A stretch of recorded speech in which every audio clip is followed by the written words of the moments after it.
Right, hello, good morning, and welcome to the show. This is Good Morning Ghana live on Metro TV. It's Friday, the 8th day of March 2024. By His grace, we are live and we're here. We're at another edition. Our gratitude to go to Most High God for the rare privilege of being alive and, of course, the opportunity of having another conversation around the top stories making rounds here in our dear Republic. I'll let you into our panel for the morning's conversation shortly, but let's take a look at the front pages of our newspapers. Daily Graphic. 2024 elections, guarantor system back, indelible ink remains. Africa needs more museums, Kojoyanka. John Kumah passes on. DBG partners to invest 1 billion cedis in women-led businesses. NDC confirms Professor Pukwajiman, running mate. RTI commission to sanction recalcitrant institutions. The Ghanaian Times, confirmed. NDC names Professor Pukwajiman as running mate to partner John Mahama for election 2024. Deputy Finance Minister dead. Guta appeals to government to remove COVID-19 special import levies to prevent business collapse.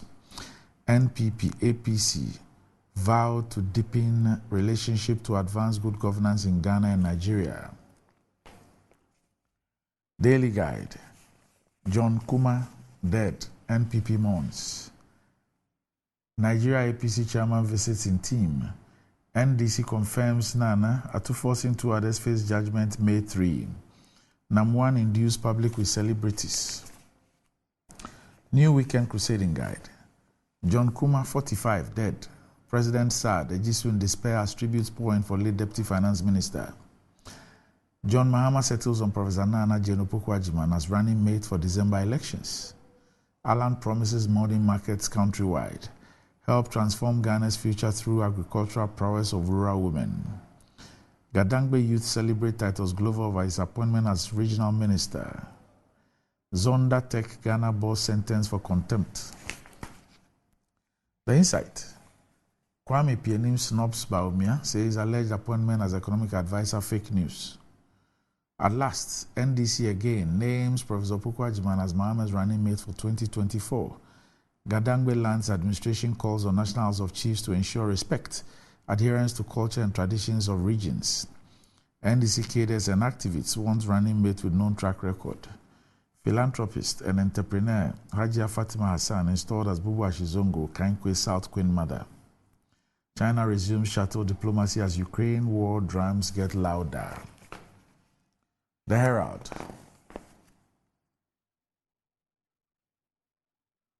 NDC 2024 running mate laments over national decay and widespread despondency. Akufo-Addo sparks confusion over renaming of Tamale Airport. Yana says it's unacceptable. Food poisoning engulfs Deputy Finance Minister's death. Chairman Wontumi suggests cause of John Kumah's death. EC maintains indelible ink guarantor system as it releases 2024 election calendar. The Informer.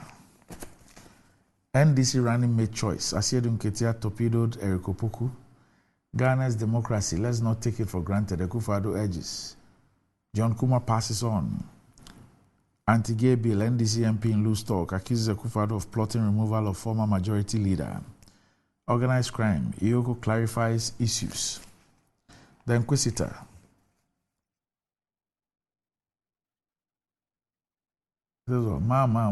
Blay whips over gaff. Joy Prime offers apology. John Kumah reported dead. NPP UK family behind Baumia. NDC MPs commission world's most expensive hole for Akufo-Addo. Ghana is best destination for mining investment. Abu Jinapo. The Daily Statesman. Ghana on the verge of breakthrough. Ivorian President Lords Akufo-Addo. EC reverses decision of Ghana card use. Akufo-Addo VP eulogized John Kumah. Newmont invests 58.5 million cedis in scholarships. The Daily Searchlight.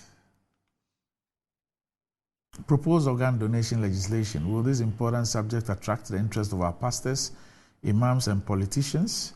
Attempted murderer granted bail under suspicious circumstances. Mass for late Kwabena Kwachi slated for March 9. You were a truly committed member of our party and government. Vice President Baumia Mons John Kumah. NDC names Professor Nana Jeno Pukwajiman as John Mahama's running mate for 2024 presidential elections. Waste workers urge government to prioritize their issues. The new finder. It's Prof. Jane again as NDC repeats running mate. Wales cries echo as tributes point for Dr. John Kumah. Banks post 8.3 billion cedis profit in 2023. Politicization of power outages slowing industrialization. AGI decries. Daily Post. Professor Nana gets the nod again as Mohammed's running mate. NDC Pro Forum USA and Canada chapter congratulates Professor Nana Jane Opoku-Agyeman. I am committed to partner Mahama, ready to serve Ghana with integrity. Nana Opoku-Agyeman. It's an excellent choice. Agboja reacts to Mahama Jane ticket. Deputy Finance Minister John Kumah passes on. The Catholic Standard. Africans must acquire economic independence. Second president as he congratulates Ghana. We have a lot to be proud of. More work to do, President Akufo-Addo. Bishops' Conference commends Parliament for passing LGBTQ plus bill. Protect, Leave the Faith, Bishop Jane Fee to Catholics. Editorial, the Human Sexual Rights and Family Values Act and Ghana's sovereignty. And that's about it for the front pages. We'll be back shortly.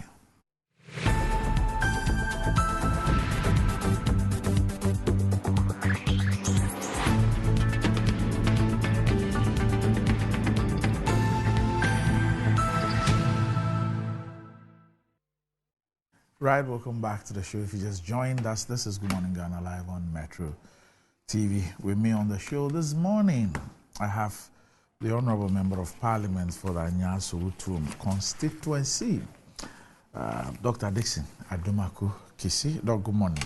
Morning.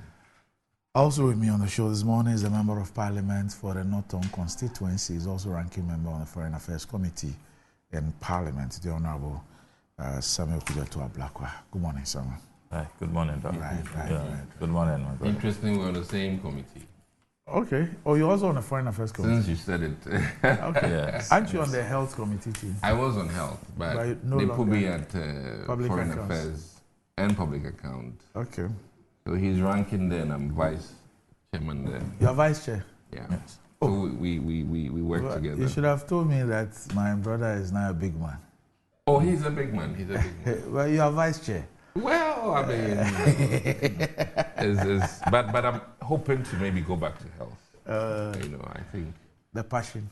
Yeah. Yeah. And other reasons. Other reasons. Other reasons. Okay. Now that we are going to do a road show for the Commonwealth job, you don't want to be part of it? There's a big job coming.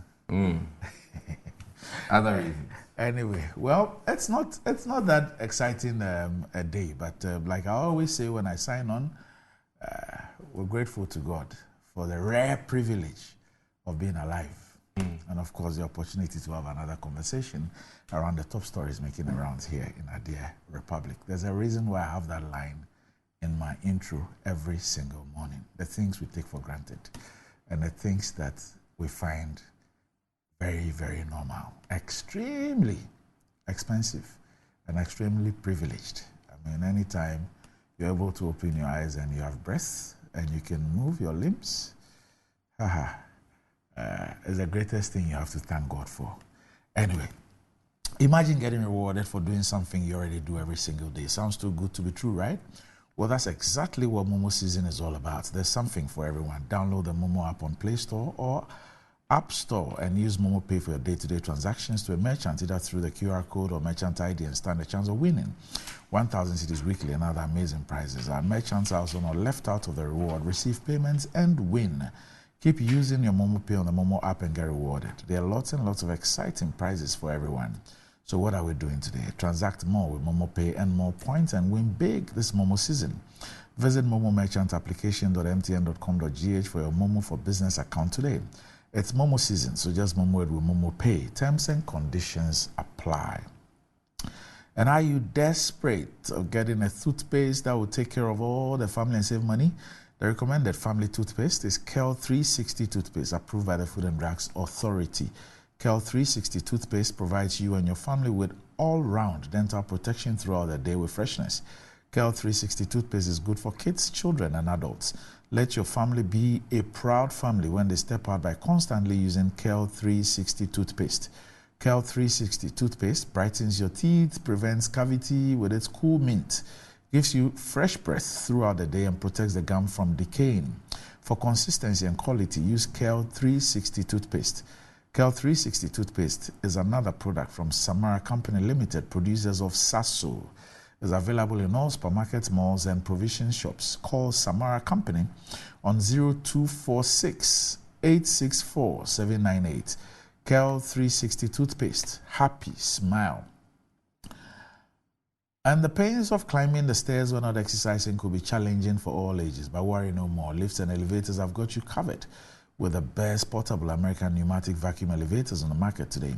It's a simple self-supported elevator for both homes and offices, and guess what? You can lift your goods too. Wheelchairs can fit in, and they come in 3 custom-made models. It's affordable and can be installed within 3 days. Visit Lift and Elevators at Sakumono, or just call them on 0200535515, or send a mail to elevatorsgh@gmail.com for consultations and the best solutions in easy vertical movements.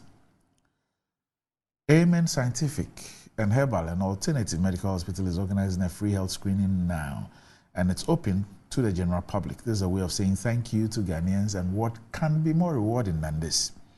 The free screening includes fertility tests, prostate, stroke, diabetes, hypertension, fibroid, ulcers, hepatitis B, and many more.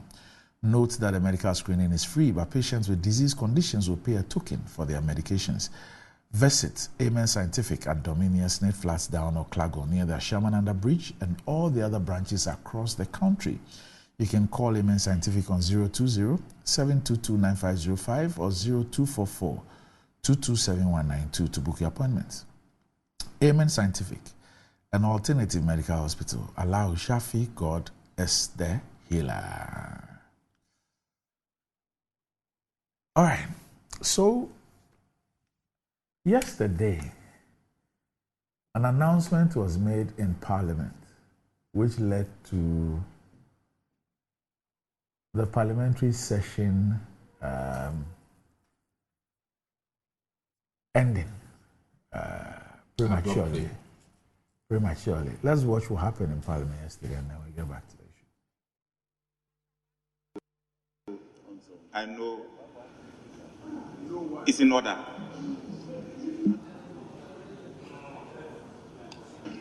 Honorable members, sitting is accordingly suspended.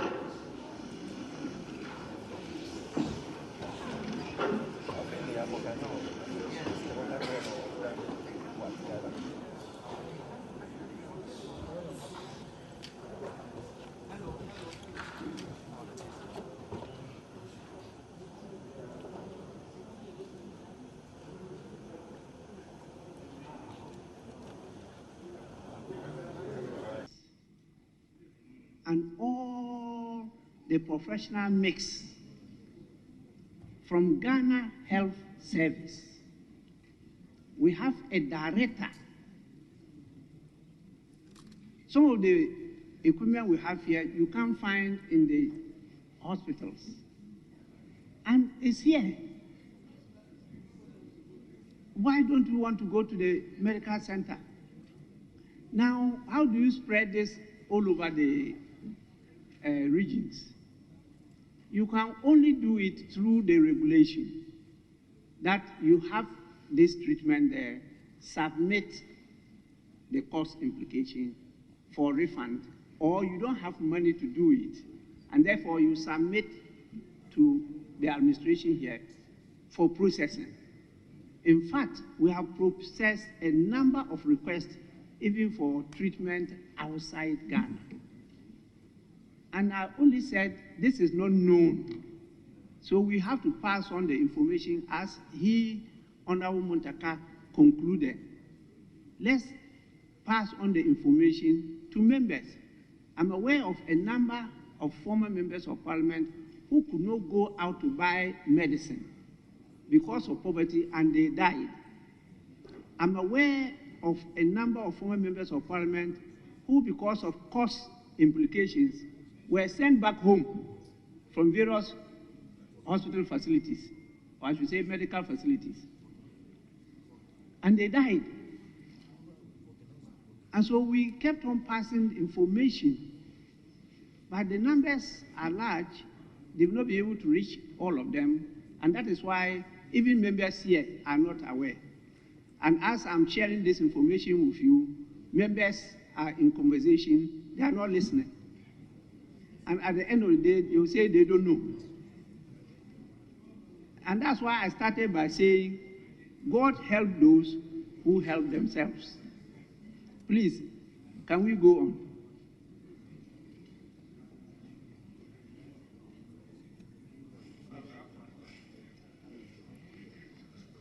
Mr. Speaker.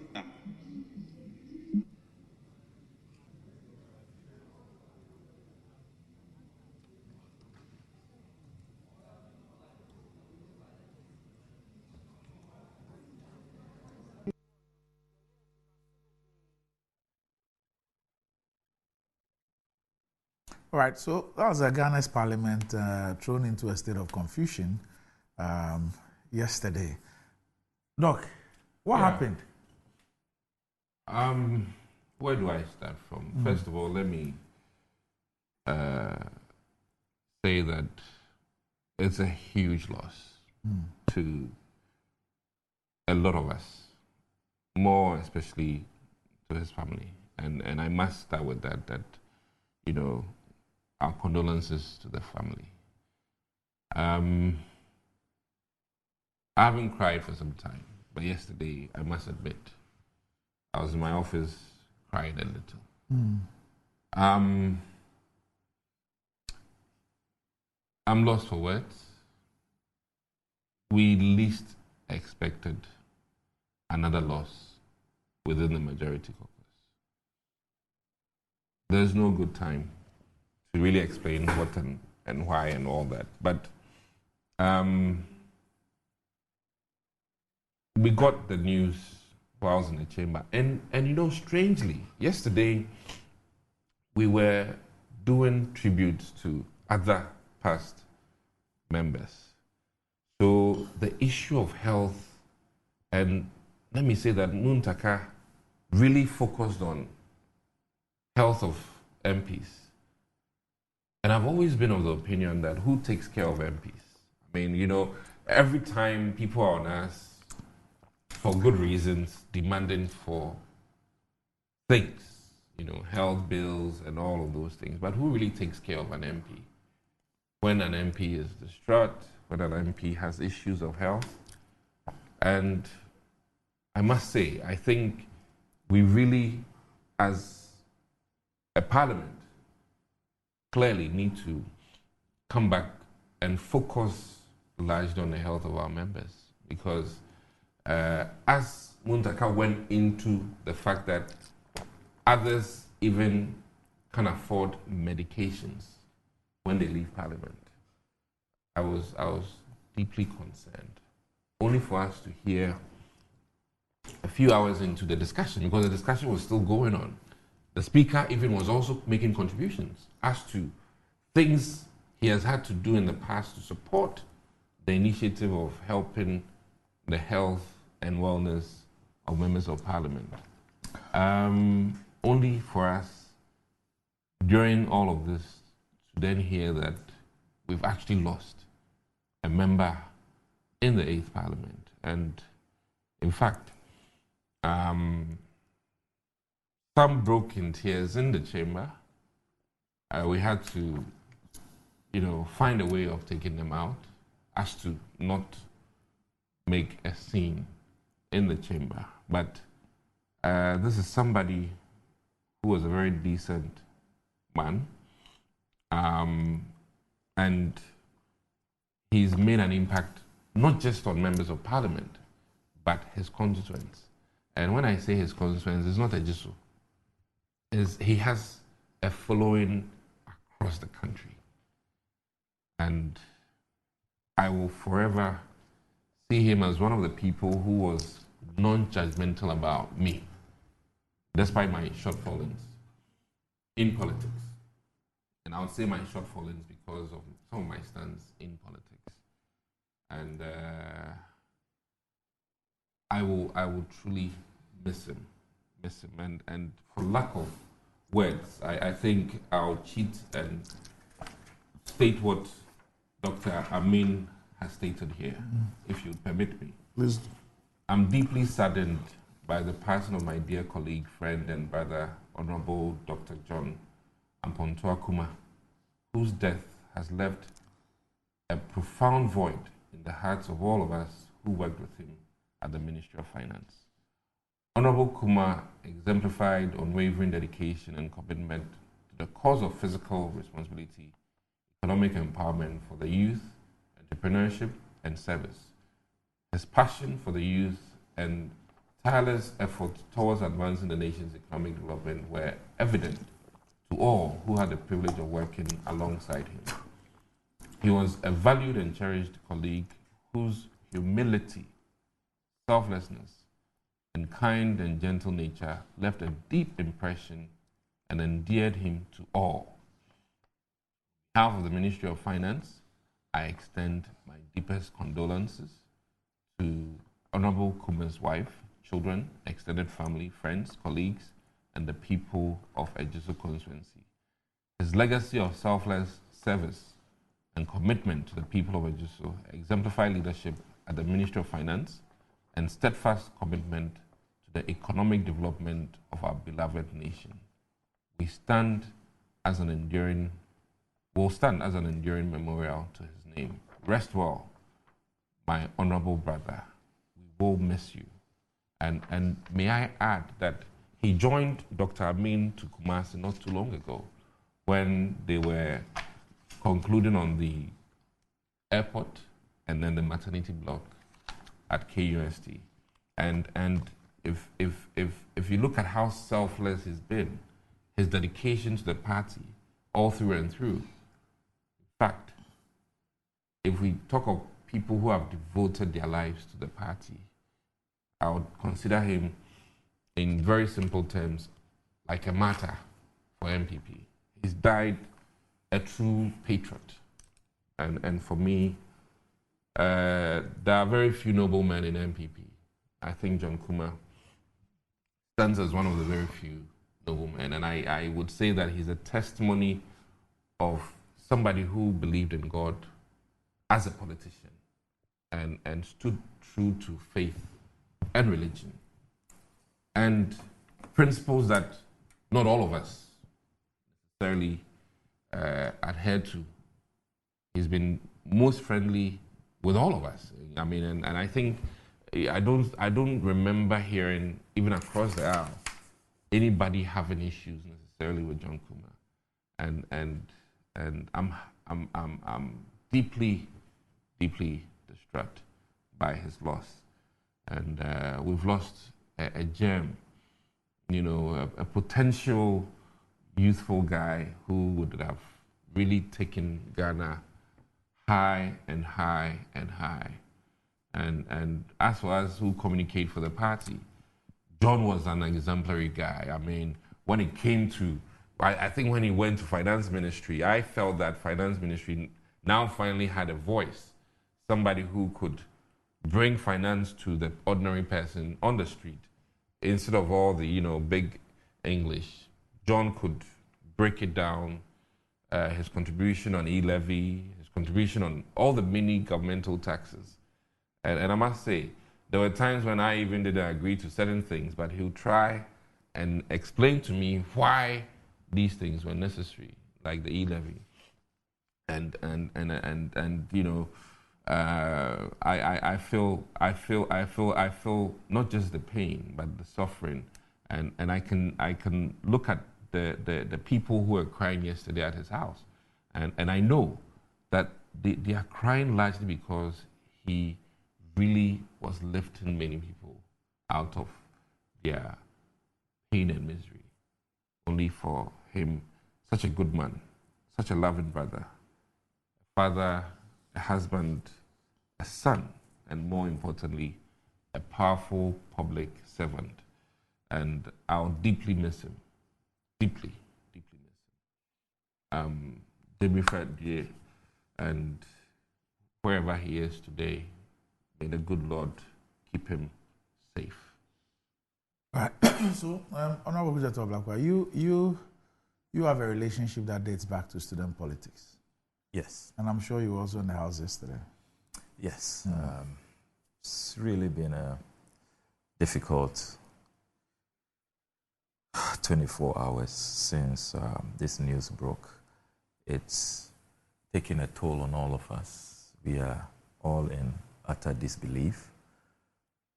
I woke up this morning hoping that the news will emerge as some fake news, one of those, expensive jokes. But it appears that this is real, and we have to brace ourselves for this shocking demise of the Honorable John Kumah. You are right. I have known him since our teenage years. I was trustee of the Greater Accra Students Representative Council, and he led the Ashanti Regional Students Representative Council. He was in Opoku-Ware, I was in Presec, and we formed the regional SRCs that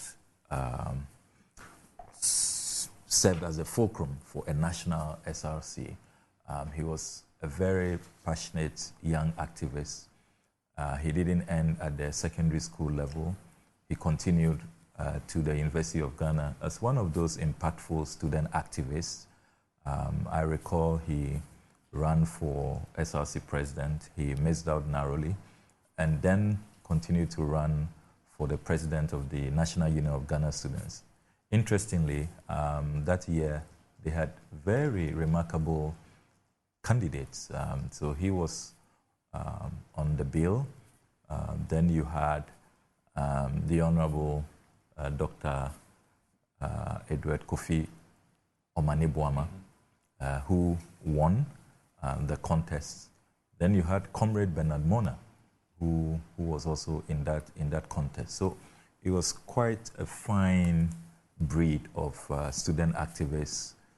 And despite our ideological differences, there was deep respect for each other and for these activists who really championed the cause of students, the cause of the youth, who thought that students should have a seat at the table, should have a voice, and should be well represented at all levels of the university governance and within the larger national governance architecture of our country.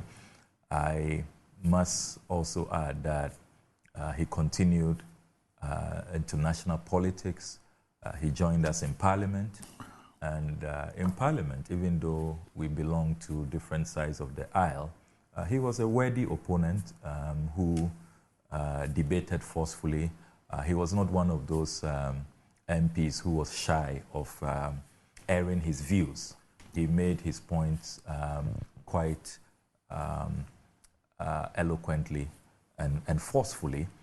And he was one of those new entrants who made an impact. So he didn't have to be in the house for a very long time for you to remember that the good people of Ejiso have sent a very formidable representative. I mean, within a short period of time, he made his mark in the chambers. As one of those really active members of parliament, he will participate in the budget debate. He will participate in the debate on the message of the state of the nation.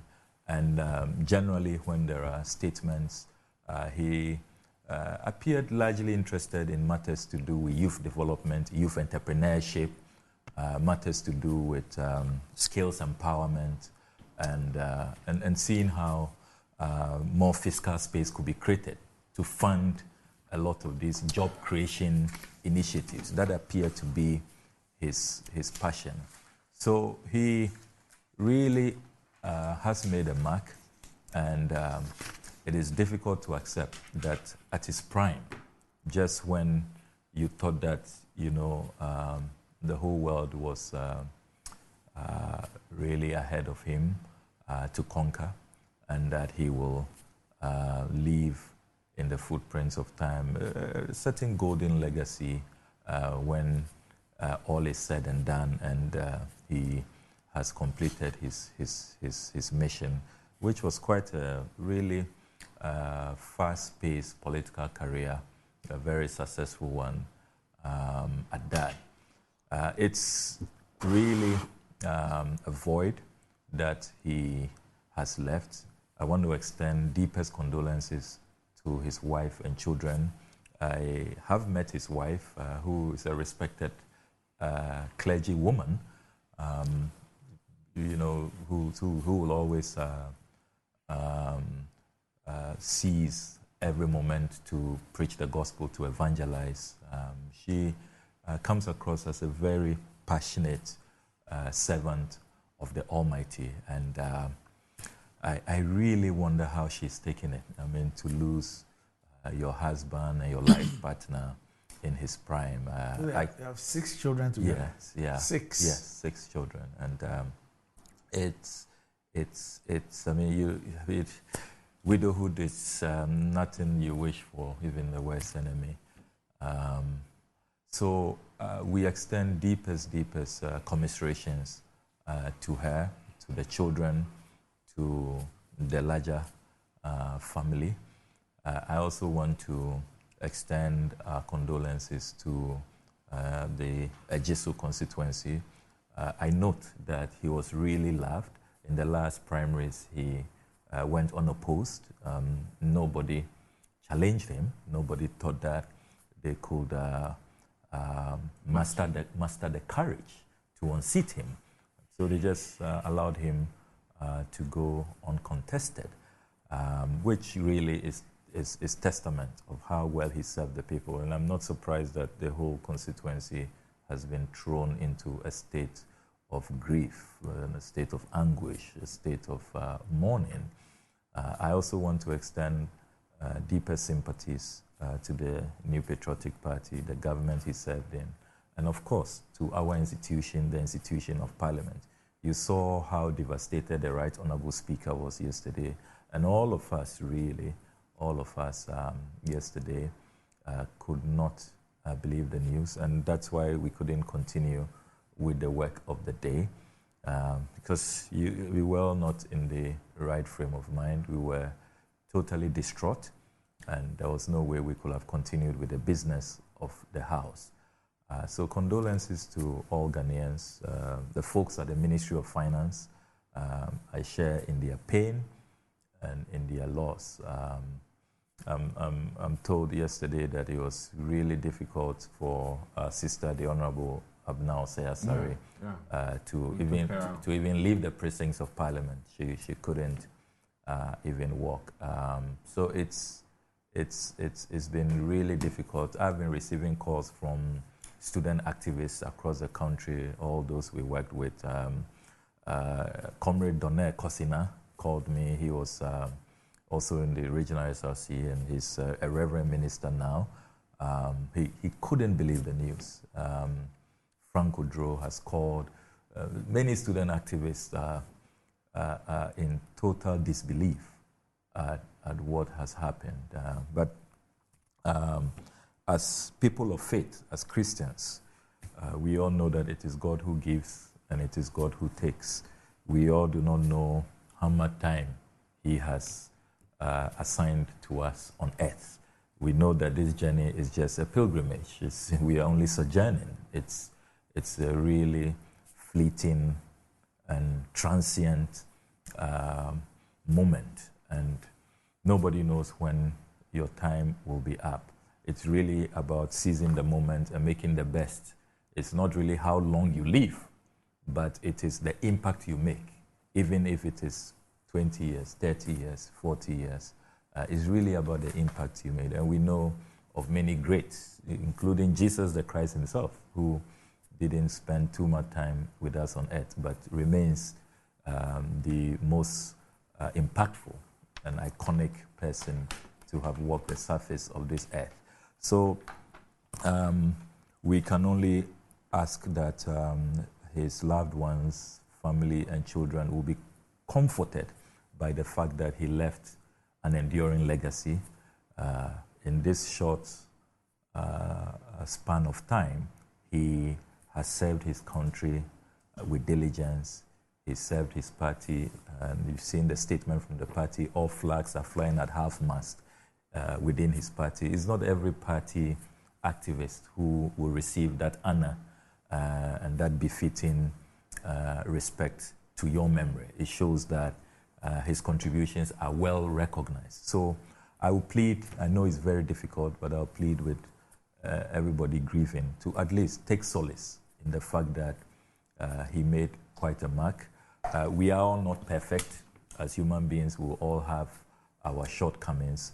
But when all is said and done, overall, in the balance, what was the impact and how positively did you influence others and impact on the lives of others? And if you listen to the testimonies, all of those who have spoken about the Ejiso MP, they talk about his very warm relationship with them, how respectful he was, how kind he was, how generous he was, and that he always made time for them. And really, if you think about it, Doc, to be in a state of unwellness and yet wanting to be with your constituents. Everybody, his family, his doctors, everybody has said that he wasn't well for some time, and yet he did not abdicate. He didn't abandon his constituents. We are told that he wanted to take the salute at the 6th March parade in his constituency. He could have said that, well, you know, not too well, let me forget about my constituent for some time, which will have been understood. But he made it a point to go there and to be with his constituents. It's a certain reflection of how well he took his job. Was that not also too risky?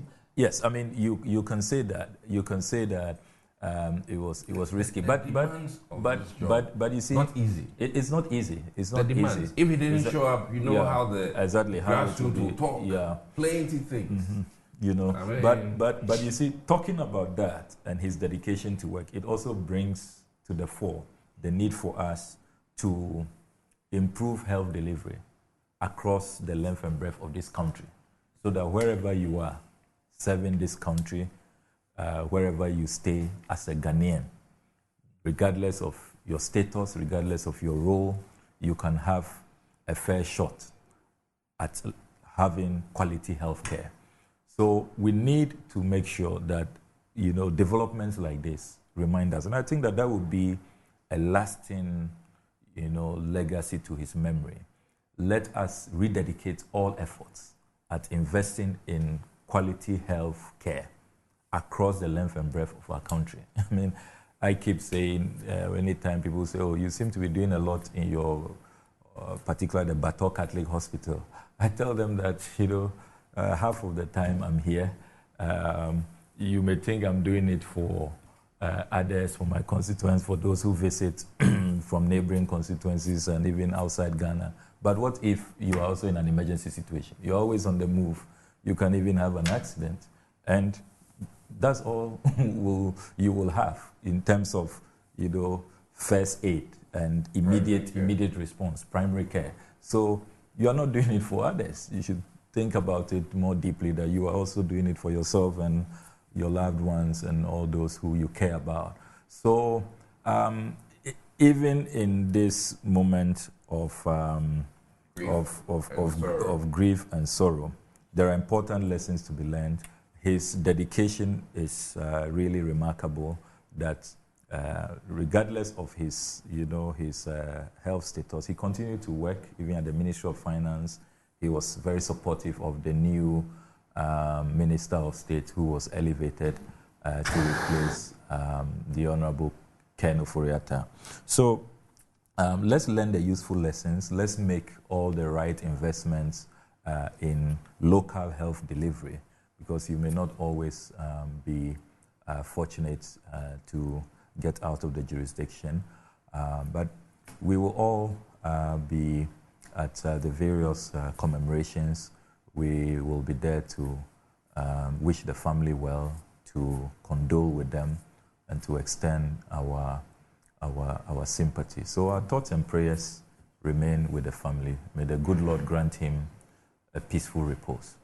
Now, Doc, let me come back quickly to you, and I'm sure that you're all aware about the speculations, the allegations, the claims being made by journalists, family members, political associates, people who work with him or for him, and all pointing to a direction of he having been poisoned, and also a revelation that he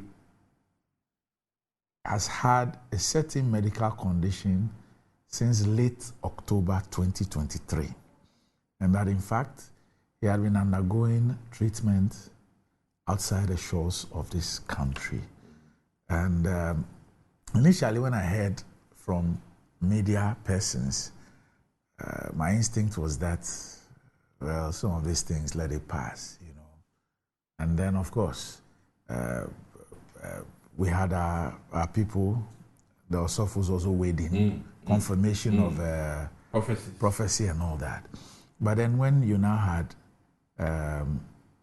family members, you now had political associates, some of whom are very educated, you know, saying the same thing. You had aides, you had others, all pointing to a particular thing. Then it becomes a cause for concern. It becomes something that obviously ought to be interrogated. And unfortunately, when you are in the public space, unfortunately, when you are a public personality, the issue of privacy of some of these things become a bit difficult. I don't know what you know and what you think about this from the perspective of both a physician and a politician. You know, I saw him on Tuesday in Parliament. Quite frankly, he didn't look well. Highly likely, I think autopsy would reveal that he had multiple organ failure. And what I mean by that is that the lungs gave away, the heart gave away, the kidneys gave away.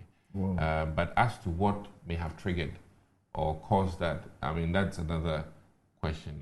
And you know, even if it was poisoning, looking at October to date, some of the traces of it might be difficult to identify unless they go into the gut and actually do some further toxicology work.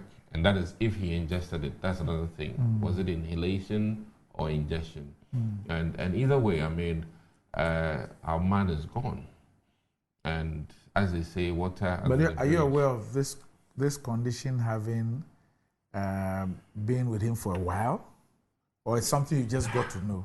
If anything, what I had heard at some point was, you know, conditions of blood pressure management and issues like that. Okay. But beyond him having kidney issues and all of these things, which were, you know, leering into the domain of, as I said, multiple organ failure, you know, that is where the big question is. And I think we'll leave that for autopsy. But either way, I mean, he's had a few brushes with death, by what I understand, you know, in the past 2 months, in terms of, you know, having near-death episodes. With his health? Yeah. Okay. And you know, is either way, I mean, you know, for me, the guy is gone. And for the record, so Ghana will do the right thing. Autopsy is what I think will be the final thing, and especially because of his position, it's very critical and very important that the state makes sure that we bring to finality this quote-unquote, you know, word on the news, on the street that it was poisoned. But all of us as politicians are careful. We need to be extra cautious. And that one, you know, I think some may even appreciate why politicians don't like to eat at programs. And these may be some of the reasons, because now we'll all be very mindful, more cautious. So I'll plead with people when we come to your program, sometimes we are a bit reluctant, not because the food isn't good, but we need to be very cautious. And I think that, you know, is one of the inevitables of our life. We go for programs, and culturally, Ghanaians, when you visit them and they offer you something, you must partake. Until COVID struck, it was seen as bourgeois and offensive if you used sanitizer after you've greeted people. Yeah. You were seen as somebody who you know, people were offended by the fact that they would even see you applying hand sanitizer after you greeted people until COVID struck. And when you carry your own water cry, wahala. Yeah. You know, so it is a problem. And whether true or untrue, I think this will register in people's minds. And Warren Buffett always says this. He says that even if they tell him that it is a lane for only pedestrians, he's still going to be cautious. You never know where a car will hit you. So whether true or not true, I think that we all need to be cautious and mindful of the fact that there are evil people in and out of politics. And this is for all career people. I mean, even within the media arena, I'm sure some deaths have been also attributed to poisoning. And let me also add this. You know, there's something that the youth do these days. They'll go to a program and make something for a friend without knowing how the friend reacts to it. That is also very critical. I've had instances of, you know, a young guy goes to party, a friend might jinx the drink with something. Now, even granite kills some people who have allergies to granite. You understand? A very good doctor of mine died in Chicago when his friend, you know, they eat jam and peanut butter, or let me say granite paste.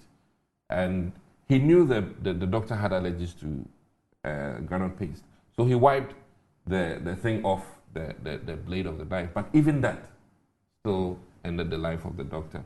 So I'll use this opportunity to beg the youth not to spike people's drinks with all kinds of things. These days, Indian hemp and all kinds of things. You never know how that person reacts. Okujato might react okay to whatever you mix, I may not, or the reverse. And these are things we need to look out for very carefully in this country. Many people have died as a result of mixes that did not augur well with their body. So as it stands, this rumor, one, I won't give it credence, but it is also possible that that may have contributed to his demise. And of course, like COVID, if you had pre-existing comorbidities, then any exposure to anything will send you off.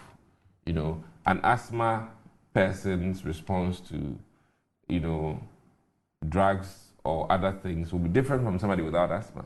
And then somebody with diabetes or a known heart problem may respond differently. You know what happened in COVID? Those who were ill died, they succumbed more to COVID than the rest of us. So either way, I think that, you know, in totality, he had a cardiac arrest, but invariably, this was multiple organ failure, and it's unfortunate. It's very unfortunate, and I don't wish this on any of us. So I'm sure you've also read some of those things. Yes, I am seeing a lot in the media space, particularly on social media. I think that it is important to remind all of us that in difficult times like this, families, loved ones, they cherish privacy. They would want to mourn and grieve in silence. Let's always think about how the wife, the children,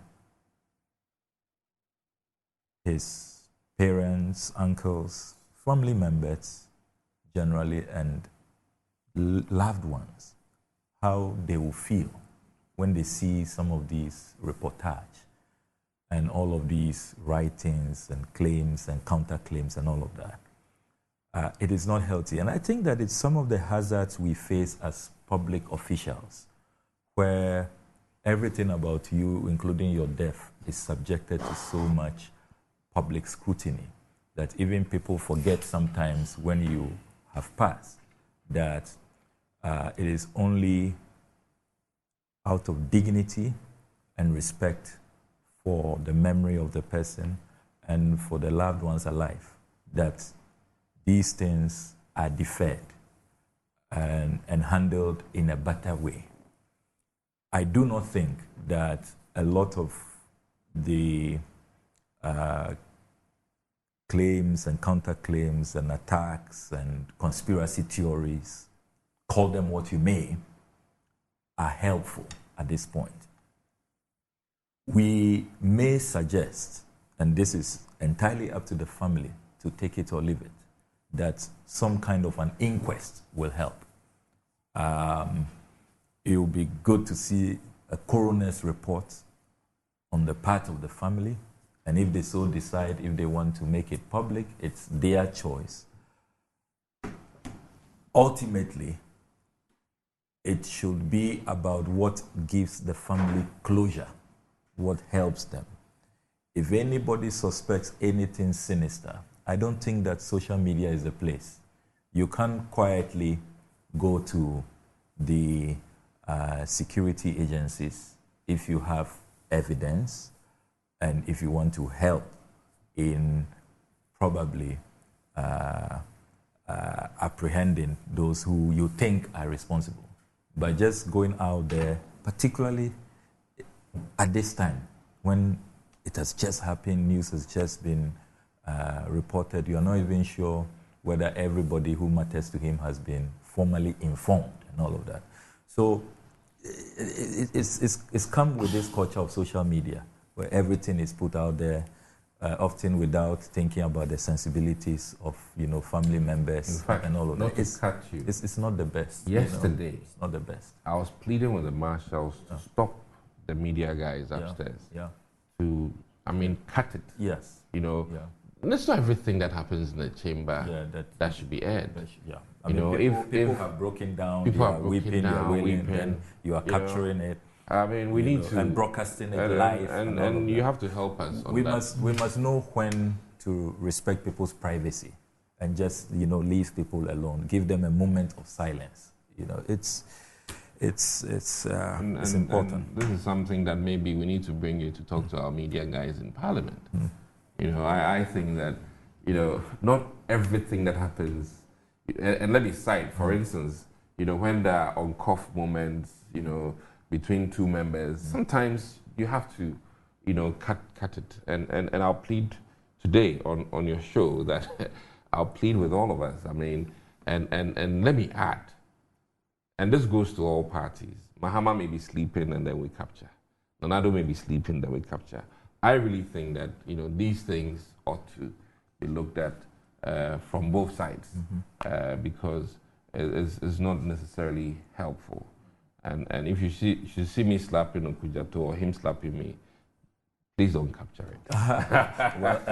Except that for those, we are not supposed to do certain things. We won't. You understand? I'm just saying. Sometimes, people expect we need to be a certain conduct. But I think that we really have to emphasize the need to give families, some privacy, some space, some moment, of quiet, grief, so that they can mourn. Those who feel strongly that they have any evidence. And that there are some bad guys out there, out to kill people who must be dealt with according to law. You know what to do. Quietly go to the security agencies, report, and let them do their investigations. But at the end of the day, I really, think that a lot of these conspiracy theories and how, they are spun and circulated all over the place, it demeans the dignity of all of us, and we need to watch it. Yeah. All right, okay. So we'll take a break. We'll be back shortly.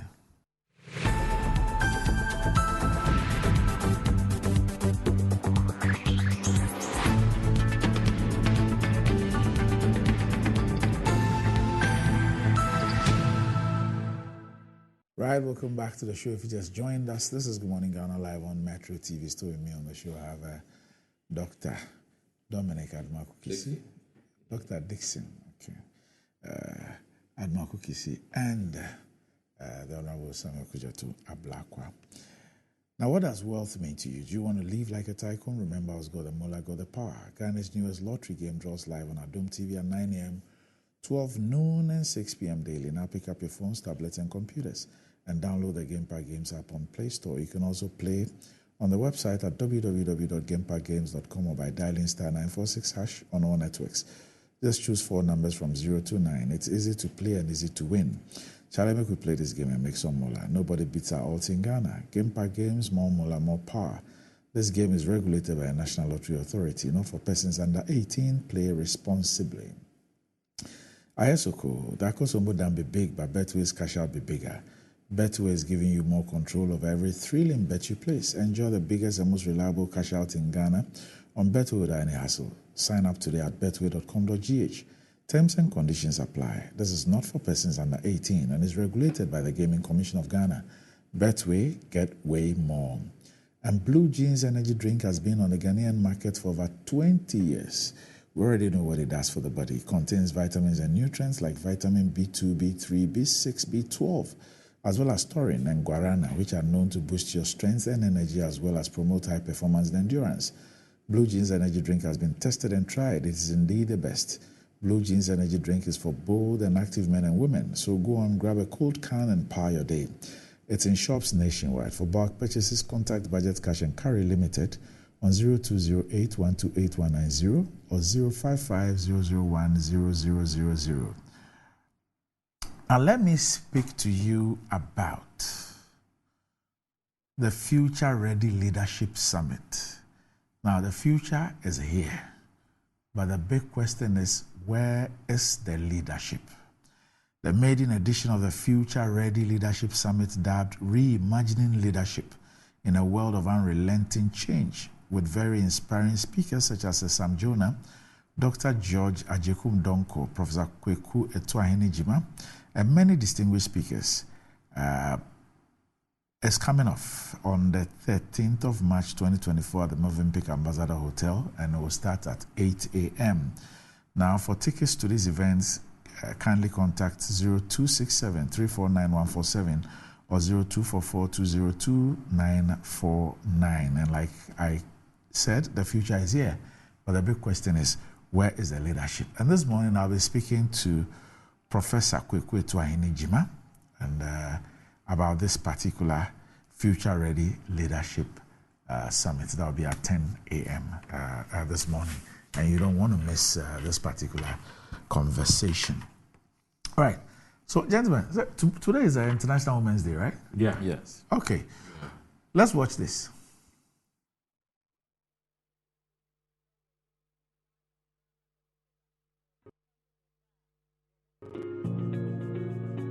Yeah, hello. Oh, thank you. Thank you so much for the opportunity. Thank you so much. We'll talk later. Thank you. Yeah, hello. Oh, thank you. Thank you so much for the opportunity. Thank you so much. We'll talk later. Thank you.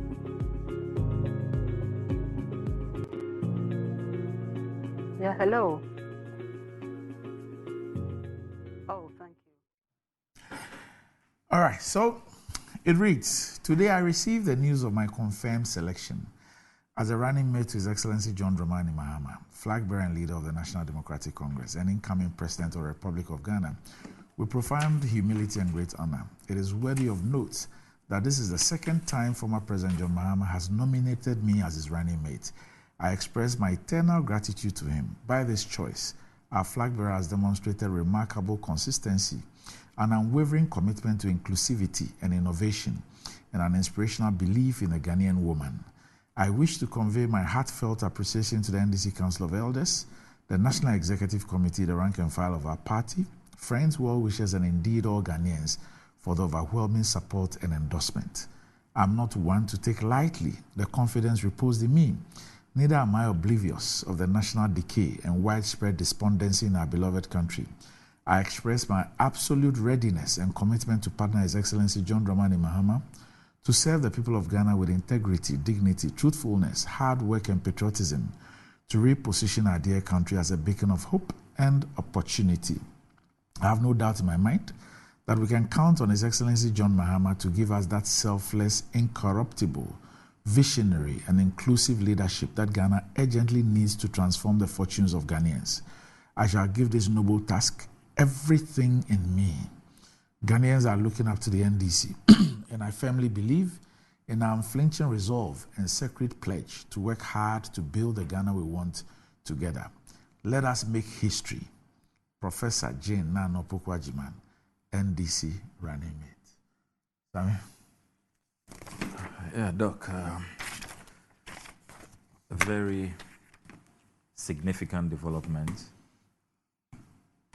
within my party, the National Democratic Congress. Our flag bearer, His Excellency John Dramani Mahama, the incoming President of the Republic of Ghana, yesterday submitted to the Council of Elders and the National Executive Committee of the party his choice for running mate in the 2024 presidential election. From what we all now know, there was an overwhelming endorsement of his choice. That choice being my former boss and mother, Professor Nana Jane Opoku-Agyeman. The second time His Excellency John Dramani Mahama has chosen her.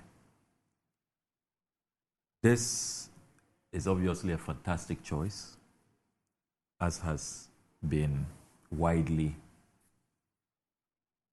described. It shows a certain consistency on the part of former President Mahama in reposing confidence in Professor Nana Jane Opoku-Agyeman. By this choice, the former president is affirming his belief in women, his belief in inclusivity, his belief in innovation. Affirmative action. This is the first time a major political party in our country has chosen a woman as a vice presidential candidate. And it is the first time that choice has been repeated. The former president could have changed his mind and gone for someone else, and that would have meant that he probably doesn't have firm belief and conviction in inclusivity, in what women bring to the table. In this instance, the former president has demonstrated that when he says that he believes in inclusivity, when he says that he believes that everybody who has talent, who has love for country, who has integrity, who has compassion, vision, should be given a fair opportunity, the former president has demonstrated that. Now, if you look at what Professor Nana Jane Opoku-Agyeman brings to the table, or brings to the ticket, her high points are qualities many Ghanaians are looking for. Many Ghanaians are looking for leaders who have integrity. Check the career of Professor Nana Jane Opoku-Agyeman. Throughout, from being a lecturer all the way to becoming the first female vice chancellor of a public university, all the way to becoming Minister of Education, Not once was she embroiled in any scandal. Not once. She left all of those high offices squeaky clean with impeccable credibility. Nobody could point any accusing finger that she has conducted herself in manners that financial loss has been occasioned. So, if you look at the qualities that Ghanaians are looking for in their leader, she has all of it. Integrity, she has love for country, she's patriotic, she is dedicated, she has grace, she believes in young people, she's nurtured thousands of young people all her life, dedicated all her life towards improving the lot of young people. Then she has dynamism. You know, she is self-effacing, she is a quiet but efficient deliverer. She gets the job done. When she abolished the shift system, she didn't do a lot of noise and song and dance.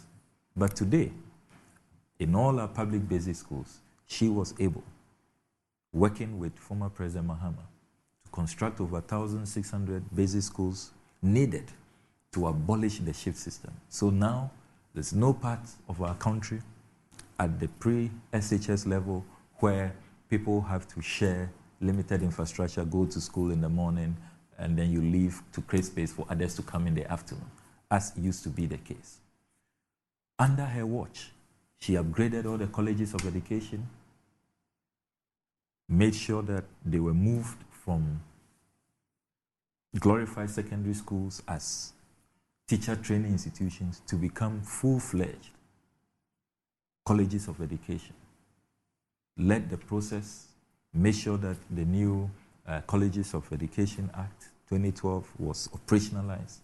She made sure that all graduate teachers were automatically posted without licensure exams and without national service. Then you look at her accomplishments as a Minister of Education. I mean, even at the international level, 2 times she was invited to serve on the UNESCO board because they were so impressed with her output at the international level. As we speak, she is the Chancellor of the Women's University in Zimbabwe. She heads the Federation of African Women Educationists, which is headquartered in Kenya. So across the world, she has that global respect. She has that international gravitas, which you cannot take away from her. Then you look at other achievements as education minister. During her tenure, for 4 consecutive years, Ghana was adjudged the best WASI performing nation. The records are there, they speak for themselves. Then she also ensured that by the time she was becoming Minister of Education, we had a big challenge in this country with teacher absenteeism. Due to her interventions, her leadership approach, surprise visits, hands-on, being on the ground, across the length and breadth of this country, teacher absenteeism dropped from 27% to 7%. That and other interventions made sure that we had the best BEC performance in the history of our country. And the records speak for themselves.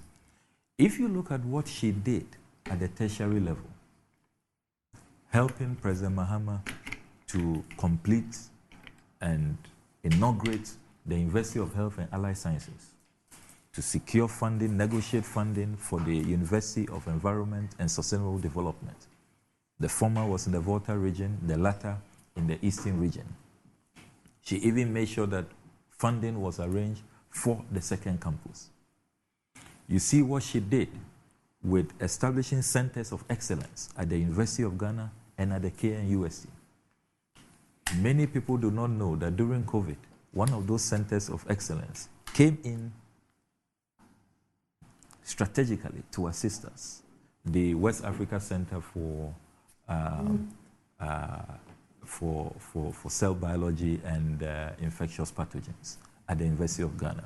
She negotiated the funding from the World Bank, and that Center of Excellence was established. And with the help of Noguchi and KCCR, they did help us to manage COVID. So her legacy has really been far-reaching. I remember that when she took over and she saw the EMIS data revealing that 4 children will have to share 1 textbook, she said, I mean, how can you achieve quality education with this?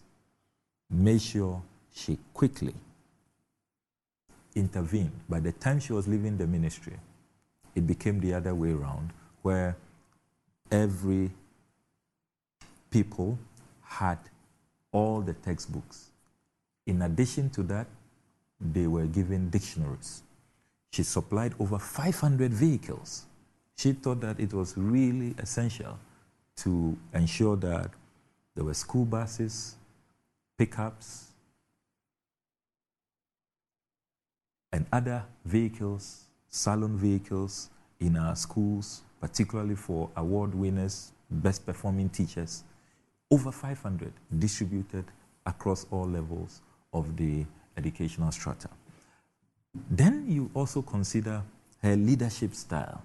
She is one who is very embracing, very warm, very modest. She does not, if you like, raise herself because she's a professor. She doesn't walk with airs. She does not think that she should construct an ivory tower around her because she rose to be vice chancellor. Not at all. I mean, how she manages to straddle from the high echelons of academia to really let ordinary folks, whether they are market women or traders or, young people, feel, that she's one of them. She represents their interests. It's really, really incredible. So I can talk about Prof on and on and on. I am really, really impressed with this decision.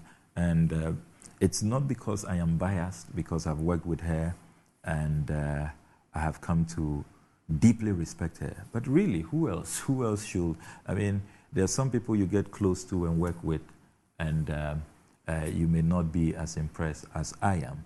So I think that it is only fair for those of us who have had the privilege to work with her and have been impressed to be given the opportunity to really speak to this outstanding woman, this extraordinary statesman who has served our country, served the international community with distinction. I mean, under her watch, the Ghana Academy of Arts and Sciences, which she is a fellow, had a new complex constructed and inaugurated.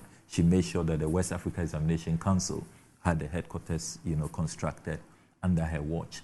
Under her watch, we have seen the E-blocks.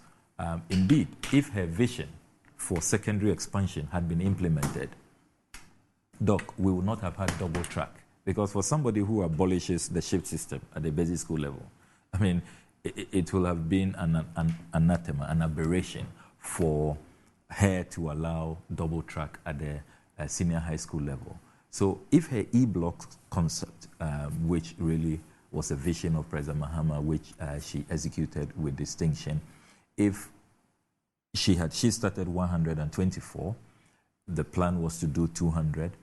If that had been continued, we would not have had the congestion that we are all complaining about, the crisis with, secondary school infrastructure, which everybody now admits, including the president, finally coming to terms with it and saying that we need to have a discussion on how to improve the free SHS program. She also, as you recall, in fulfillment of Article 25(1)(c) of our Constitution, launched the Progressively Free SHS program, which had about 380,000 beneficiaries, those who really are needy. There was a needs assessment.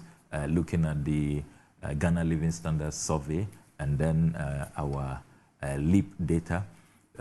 All of that was used to identify vulnerable students who really need the support. And that is how come all of these 380,000 students received free education under her watch. And her free education program, which targeted the needy, did not only come with taking care of tuition, taking care of fees at all levels.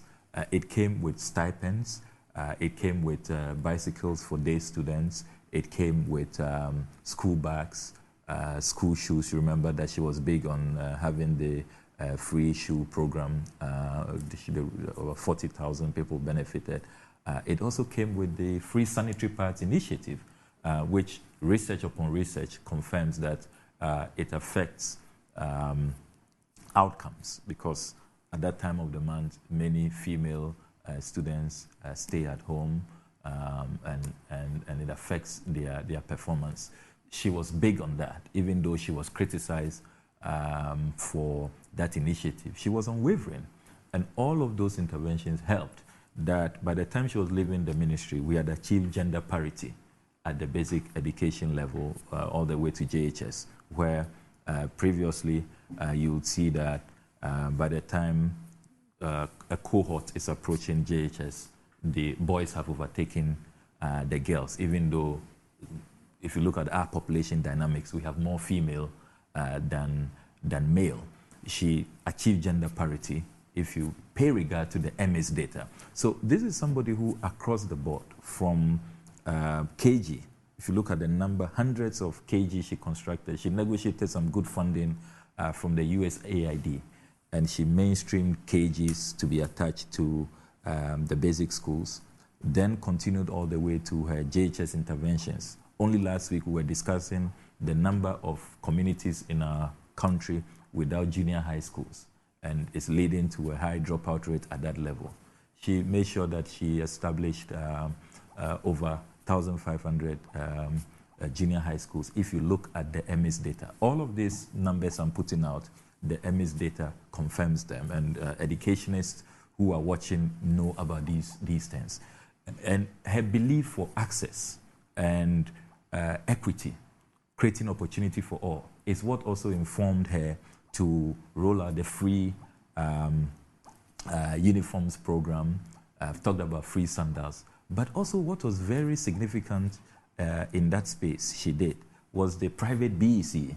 And last week, I talked at length about the impact that policy made. You know, so under her, more than 3,000 people who will have otherwise not had the opportunity to further their education, to continue to the next level. Because the BEC became a one-off for many years. If you don't write the BEC, that's it. You are doomed. You are cut off. She said, look, it's not acceptable. Even at senior levels, you can have a second chance. You can have another chance to resit or to retake your papers. Why not at that vulnerable lower level? And she spoke with WAEC, and that was a very instrumental policy which helped to bridge gaps, which helped to attain equity. So I can go on and on about the achievements of Professor Nana, but I will end with what she contributes politically. If you look at what was achieved in 2020, I don't think she has been given credit at all. Look, this is the first time in the history of our country where going into a second round, the ruling party does not increase their parliamentary majority, but they have a hung parliament. This never happened. This is the first time. So what the John and Jane ticket achieved in 2020, and I think that a lot of analysts are not really looking at the numbers. I mean, after her selection, we moved from 4 seats in the central region to 13 seats. You cannot downplay that. You can't discount that. In just one round of elections, 4 to 13. It's unprecedented. Really remarkable. Then to have, look, 2004, by the time Kufuor was going into his second term. I have a different opinion on that. Well, I'll go into Yeah. By the time President Kufuor was going into his second term, you notice that he widened the parliamentary majority. By the time President Mahama was taking over from Mills in 2012, going into a second term, the NDC increased their parliamentary majority. This is the only time that the parliamentary majority has shrunk, and the ruling party has to now grapple with the same numbers, 137, 137. This never happened. Then they halved the presidential margin, the John and Jane ticket. Really remarkable. They halved it. About 500,000 votes gap closed. I mean, you cannot downplay this. So, beyond all her stellar qualities, the fact that absolute integrity, during her time, she never printed past questions for 68 million. She would never have done that. I recall what she did was to ask CENDLOS, the Center for National Distance Learning and Open Schooling, to just upload the past questions so everybody could download them for free. That? Yes, we had that. It was just uploaded. CENDLOS, talk to Mr. Mallet. Free. She didn't make noise. We didn't do free. It didn't cost us anything. You just ask why. There's always a cost. No, it didn't cost us anything. It was just uploaded. CENDLOS. I remember Mr. Mallet. There's always a cost. CENDLOS. That is why we have, many people don't know, we have an agency at the Ministry of Education, and this is their job, to do distance learning and to put things online. CENDLOS. Just hold on a minute. I was checking this, in the week. Was it late last week or early this week? Yeah. This past questions thing was a big issue in Parliament. Yeah. So I was just looking at the stats, and they're saying that in 2020, we printed 568,755 past questions at a cost of 33.613 million, which puts a unit cost at 59 cedis 10 pesos. Yeah. One photocopy was 59 cedis 10 pesos. And then in 2021, 446,954. 446,954 past questions. And that cost us 34,862,412. So in 2021, although we printed about 120,000 less, we spent about 1 million Ghana cedis more. And so the unit cost for that was about 78 cedis for one photocopy. Yeah. And you have to add that it was all single sourced. Yes. Single sourced. I mean, incredible. Meanwhile, I'm concluding, so you have your turn. So that's what. We have. Yes. See, we have. Yeah. Is that correct? Yeah. I mean, if you is the data it is correct. It's correct. Yes, I have the answers here. It's correct. That's what the Minister of Education told us. But in response. procurement isn't that straightforward, isn't it? So, but you finish. Photocopy. What I'm saying is that procurement isn't that straightforward. Look, these past questions. At a time you say you have a digitalization champion, you can't just put this online. We were doing that at the Ministry of Education. Professor Nana maybe for those who don't have access to online platforms, maybe the cost of data and all that. It is needless expenditure. Look, if you have a situation where children can get quality food, children are sitting on bare floor. Sometimes they have to carry stones to go and sit on them. We see them, cement blocks. But how much is 68.4 million? When you can just how much is a it, 3-unit classroom block? That's about 600,000. About 3 units, not 6 units. 3 units. Because 6 units is about 1.2. So 600,000. Yeah. Do you know why I asked the question? Yeah. It has to do with the Africa EduWatch paper findings, which suggests that a large number of the people are not able to transition. Yes. It's because many of the schools in the 5 northern regions plus OT. Primary schools don't have JHS. So 1, 2, 3. The 3 blocks. They don't have it. That is why. Yes. So imagine what 68 million can do.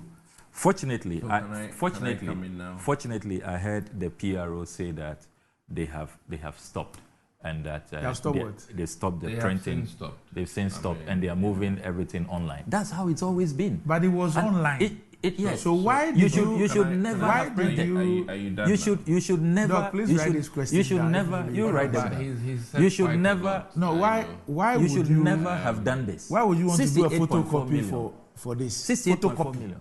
Professor Nana's time, it was online. Sendlos put it online. How much does it put cost the to past print questions textbooks? online? Yeah. So So I'm concluding. I'm concluding. Okay. You know that we haven't even talked about the mathematical set scandal. That's a separate one, We were talking which has about- not even been Women's delivered as we speak. International Day. So the point I'm making is that under Professor Nana Jenupokwaja as Minister of Education, we didn't hear some of these scandalous, outrageous, outlandish things we are hearing today. We never heard them, and we took it for granted. So on International Women's Day, I want to salute all women.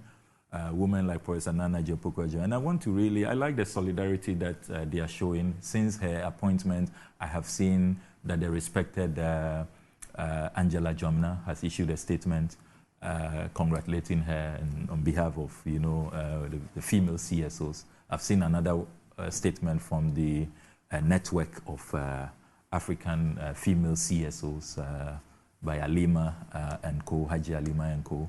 And I am really touched by that. I've also been told that Professor Ofeya Boaji has also called to extend her congratulations. So I like the way, towering feminist activists and women role models are responding to President Mohammed's choice. and it tells me that the women who are in the majority are excited and they are going to rally behind Professor Nana to deliver the change that Ghanaians are looking for. Look. All right. So first of all, let me admit, I'm sure my mother is watching me, Benedicta Kisi. She's yes. I'm sure she's watching. So when it comes to women issues... So you have to be of good behavior. I have to be of good behavior. and likewise, the First Lady, Mama Becky, is watching. So Women's Day, very important. As the saying goes, behind every successful man is a beautiful woman. Have I changed it? It's beside. I mean, it's beside, not behind. I love this rendition. I said beautiful woman. I love this rendition. So I must, say respectfully that women are very important in everything, in all things, and I've always kept with me the story of Adam and Eve, and the fact that women were able at the very beginning to influence men to do all kinds of things, including eating an apple. So women certainly politically are important. As the saying goes, even in churches, if you want your church to stand, your fellowship, your women's fellowship needs to grow for your church to stand.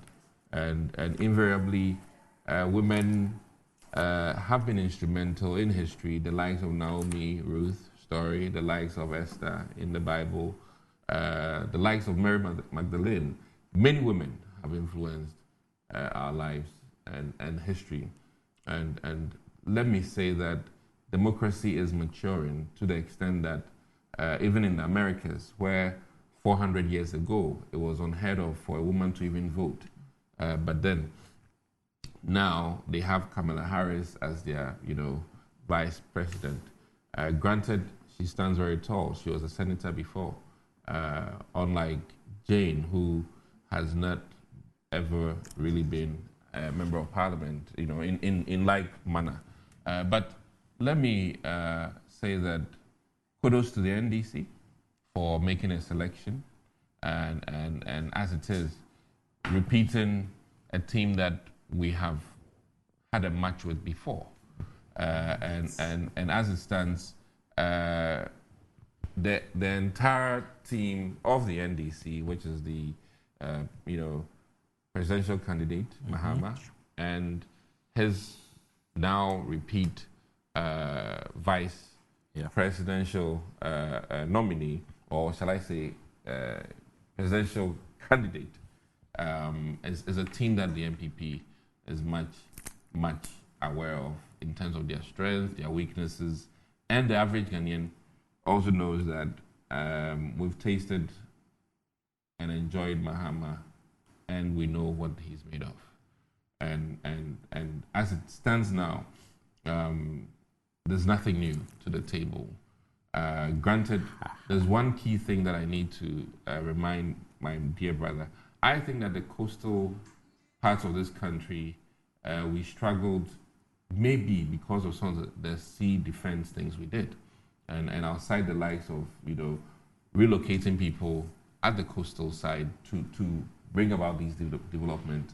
And I think that may have cost us a lot in the central region. So I wouldn't necessarily put it out that Jane was the reason for the loss of seats.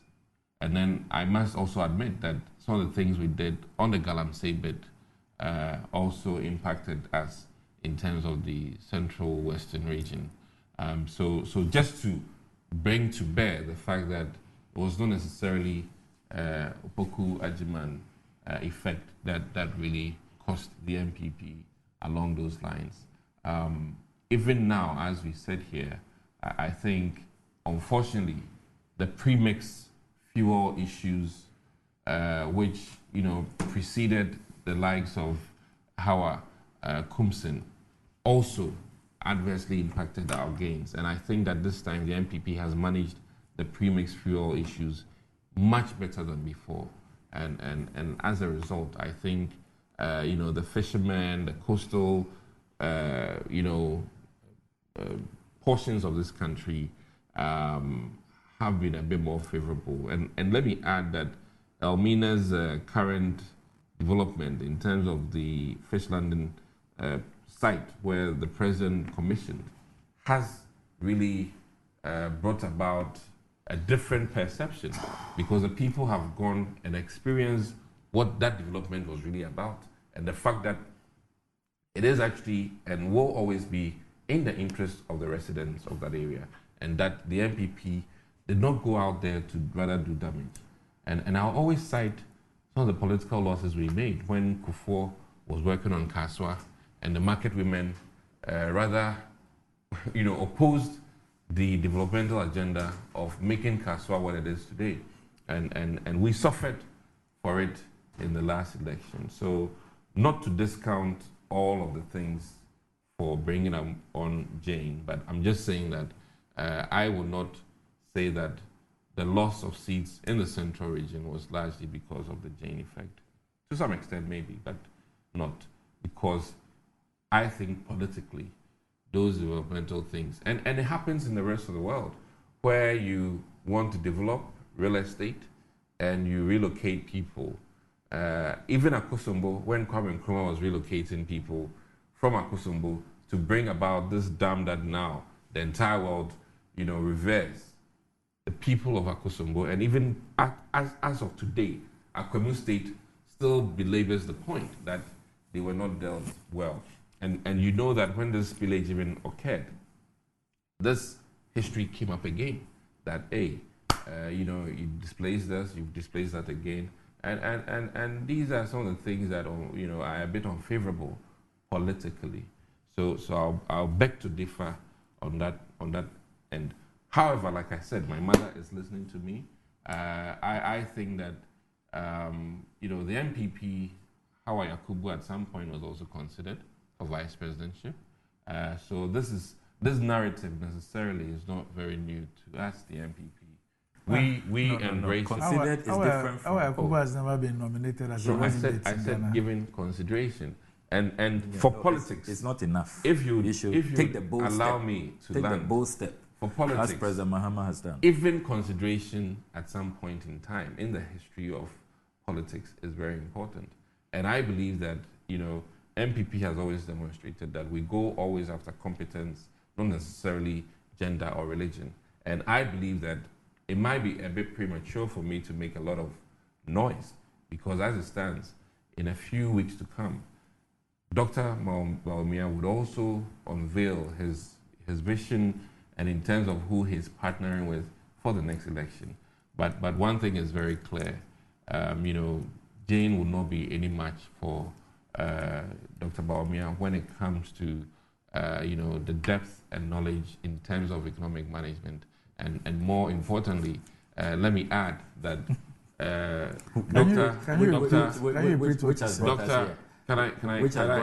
think I gave you your fair chance, and I believe that. Now, I want you to repeat one of the key things. He's not proud to repeat it. One of the key things is the fact that we're going to leapfrog using technology and technological advancement for the next, foreseeable decade in terms of, what Dr. Bawumia is bringing on board. Do you speak Ghana? Oh, no, Ghana. Oh, no, think about Pashile Manyamawi. She care about me. I went to my people like a man who are poor. Oh, fine.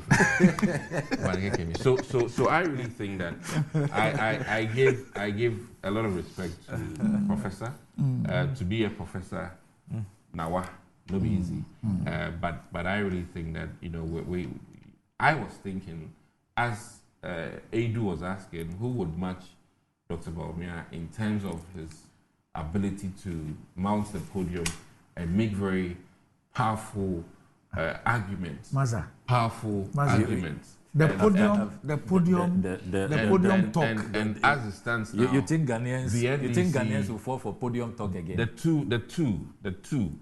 two combined will not be able to match His Excellency Bawumia when it comes to to podium talk. Given a very massive debate. Ghanaians want reality. Want to see improvement in their lives. No, can I ask you a question? Can they match Can I ask you if there's a debate? Can I ask you a question? The two of them, can they match him? Oh, why not? Let's have a debate. Let's organize a debate. Are you sure?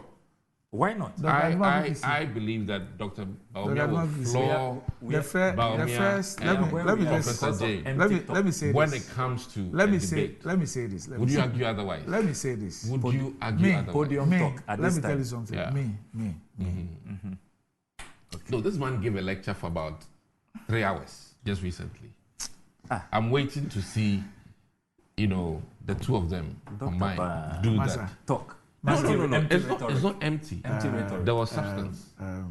It is the vice president who said that the best determinant of the state of your economy is your pocket.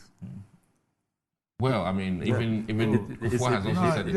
It's not podium. He didn't say that. It's not podium talk. The best determinant of your economy is sophistry and long lectures. And lectures. Look, but people listen. Are you aware? People listen. Are you aware of this post? My lecture on restoring the value of the city can be found at the website www. Free. Go and download it. Are you aware of that? No, you're saying that we should go back to.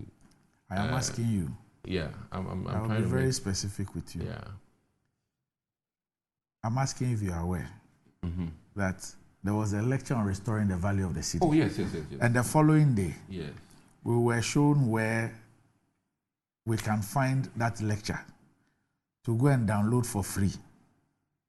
Yeah, but the key thing is that, you see... No, I'm just asking you. So where we are in a post-COVID economy. This is 26th of March, 2014, at 7:36 a.m. Dr. Mahmoud Bawumia, my lecture on restoring the value of the city can be downloaded here. Thanks. In 2014. Yes. What happened to all these prescriptions? My key point is that, Chief, listen, reality... Chief, what happened to all these prescriptions? No. The thing is that, listen, we had forward-looking statements. Unbeknownst to us was COVID. Unbeknownst to us was Russia, Ukraine. No. I think you have to admit. It's okay, let's close. And I must say that... Because of John Kumah, I don't... The country would be in much better hands. Let's close. It's okay. Let's close. In Parliament, there's a certain practice when your opponent is debating, it's not going well. Then you say, Dr. Panier. Listen. My key thing, like I said. You reminded us that mommy is watching, right? Like I said, I don't know who our running mates. Mommy, please forgive him.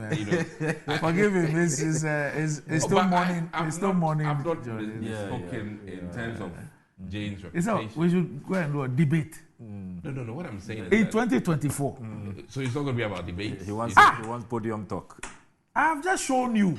We were Well, shown where I to go and mean, download how to restore the value of the CD. The challenges. Have you 10 checked? years ago. We didn't know. Have you that checked the COVID exchange was rate coming. today, Doc? Have you checked the exchange rate today? It could have been worse. It could have been worse. when we are not even paying our debt. The exchange rate could have been worse. So in concluding, I think that kudos to the NDC for making your selection a bit in advance of ours.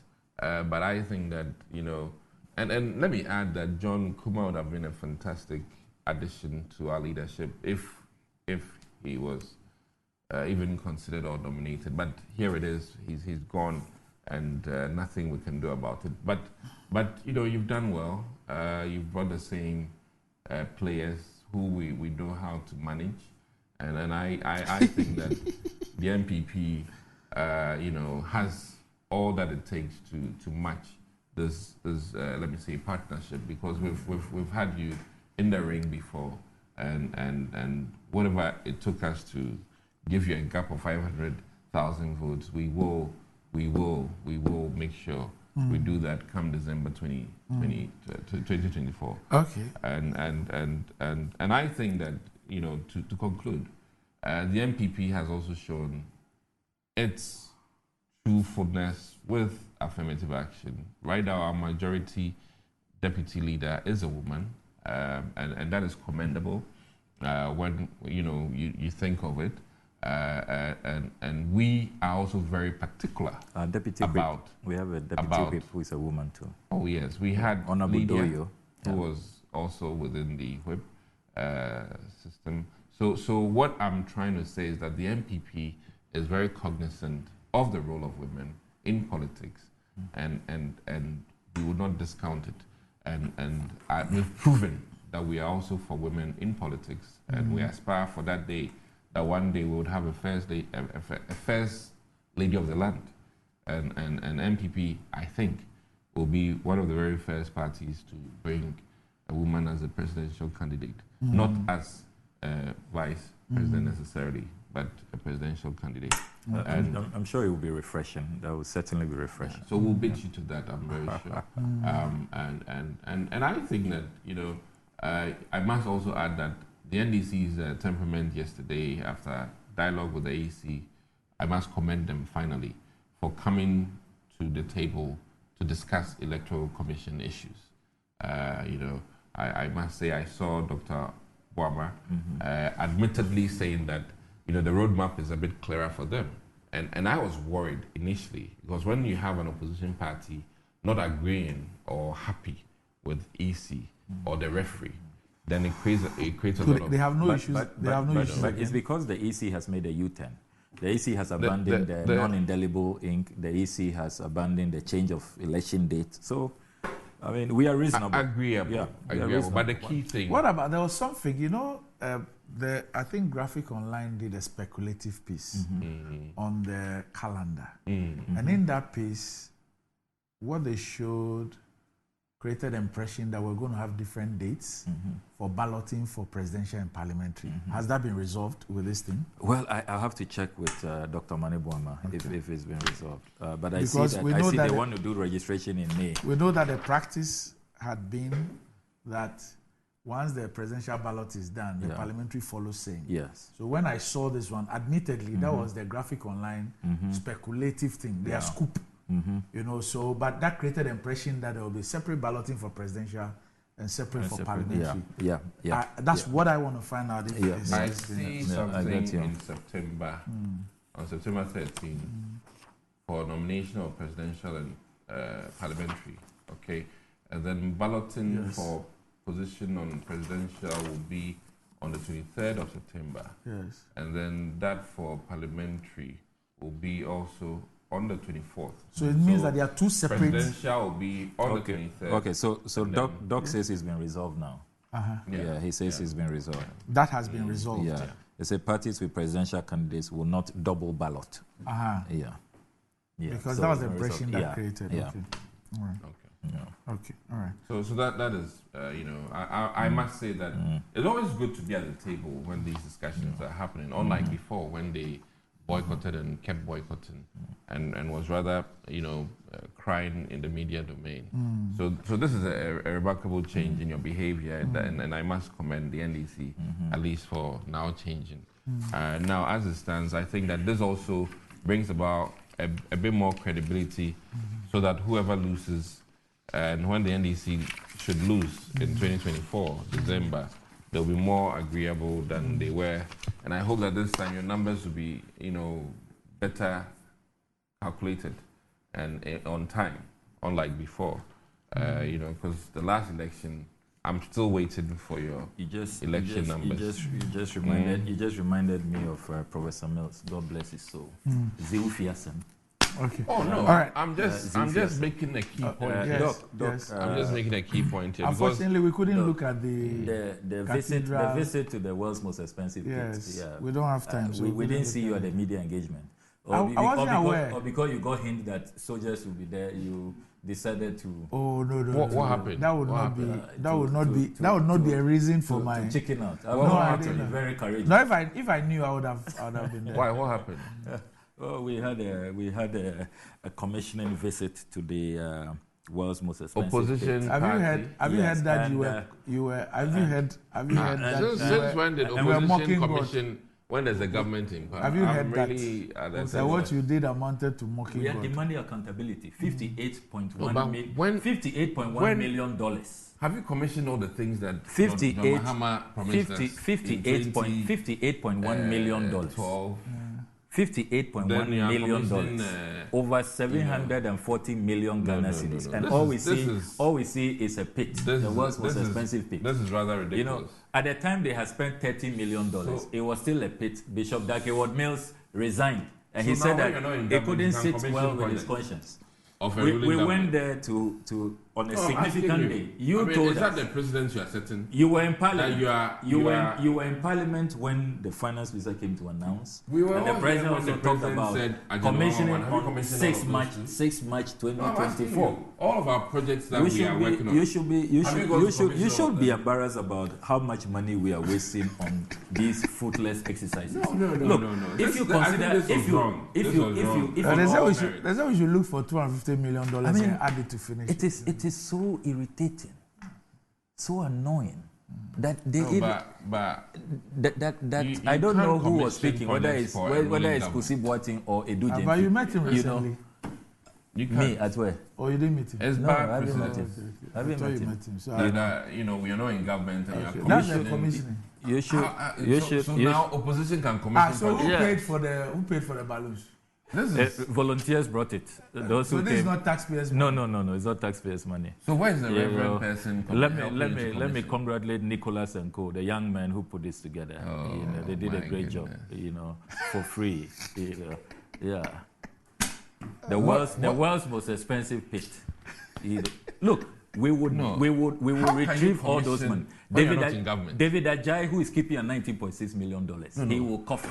How can you commission? Carrie Summers, who is keeping at $6 million, this is so wrong. He will bring it back. We will retrieve it. Shall we go and commission all the things you Kusi Boateng, $2.6 million. They will all those. No, is that what you're all asking those for? who have looted in the name of this scam. You could maybe make project. These things allegations. They will retrieve it. I really think that this. We presented. This is calling for us did you follow the program? All the e-blogs we have a 13-point demand. I'll share a copy with you. The many blogs you didn't finish. We made 13 demands. And hospital projects. We said that the board of trustees should be dissolved. The secretary should be dissolved. Do you know how much has gone to the secretary so far? $225 million. Shall we commission it's all the roads you didn't finish? finish? It should be dissolved. And if you see their organogram, the National Cathedral Secretariat, they have a very elaborate. Is that we spent how much on them? 225 million cedis has been. Yes. Oh, I have many projects in my constituency that were started under Mahama. to the vote of essential committee. All right, So I'll go and okay. commission And then them. this contract, do you know that I understand. as long as the all the contract unfinished success, Mahama projects, I'll go and commission them. Dr. Dumako, no problem. nobody is stopping you. Go and do it. Look, I mean, if you can do this, then I don't know if President Mahama announced any commissioning date. You know, in As for Parliament. you are even But- commissioned unfinished projects. But I'm look, not surprised. President Mahama has never engaged in such a scandalous endeavor. What Do you know scandal? that when I did an RTI request to the PPA about this project, they said they know nothing about it. Okay. 5th July But if it's under 2022. the purview of the presidency, The Public Procurement Authority. No, you can't if do it's that. under the purview You of the cannot do presidency, that. The law not is all very of things, The Public Procurement Authority says All right, they have guys, no knowledge of this project. we need to go. Meanwhile, every day we are paying for suspension time cost. We are paying for the abortive This works. was not good. We are paying This was for not good. we are Admit we are, it. we are we are paying for the You're not the ruling government. How can you the abandonment cost a for 2 years. governmental project? That is why we say You're not the that ruling government. we say that this contract should be terminated. Okay, today's the birthday of Mr. Joseph Adekoka. Chairman Adekoka. former, Today's his birthday. Greater Accra. Yes, Chairman yes. So Ade. happy birthday to you, Oh, Chairman I see. Adekoka. Happy birthday to And I you think as well. that's Okay. nice. There are many So birthdays Dr. today. Manibuama says that a very successful and forward-looking IPAC meeting has just ended. Beautiful. Says kudos to all stakeholders. Beautiful. And he says that guarantor system maintained, indelible ink maintained, no continuous registration of voters, dates for transfer and proxy maintained on the calendar, limited registration to be done in district offices, and agreed difficult to reach areas in electoral areas, movement plan to be shared 21 days to 7th May. No new polling stations will be created, but new polling centers will be created by splitting polling stations with voters above 749 after limited registration. And he says he's waiting for your ASIN not collated results. You know, he's actually also an Obomba. So that that's why I worry him sometimes. Okay. Yeah, that's true. So we need to go, but the future is here. But the big question is, where is the leadership? We're going to find that out this morning.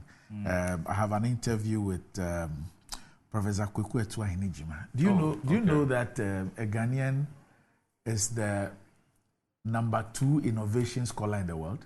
The number New 2 York or California? innovation scholar in the world is a Ghanaian. In New York or As California? Professor Kweku Etuahinijima. Oh, I see. And I had the greatest privilege of having him as the supervisor for my doctoral work. So I'll be talking to him soon about this. Nice. Yes. Nice. So Looking forward. we'll be back with the Future Ready Leadership Summit, and Professor Kweku Etuahinijima is here with me, and I'll be having a chat with him right after this break.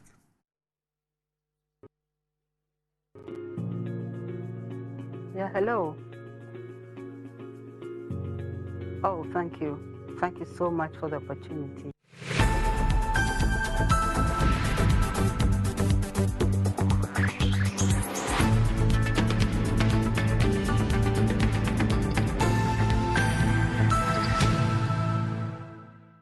Right, welcome back to the show, and I have an interesting interview coming up right now. Now, they say that the future is here, but the big question is, where is the leadership for that future that is already here with us? And there's a summit coming up next Wednesday, the 13th of March, 2024.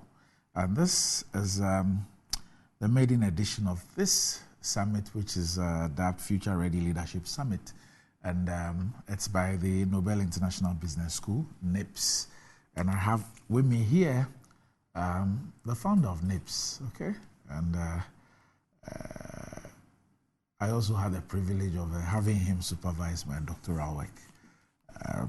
Professor Kweku Etuahinijima is here with me on the show. Good morning, Prof. Good morning. How are you?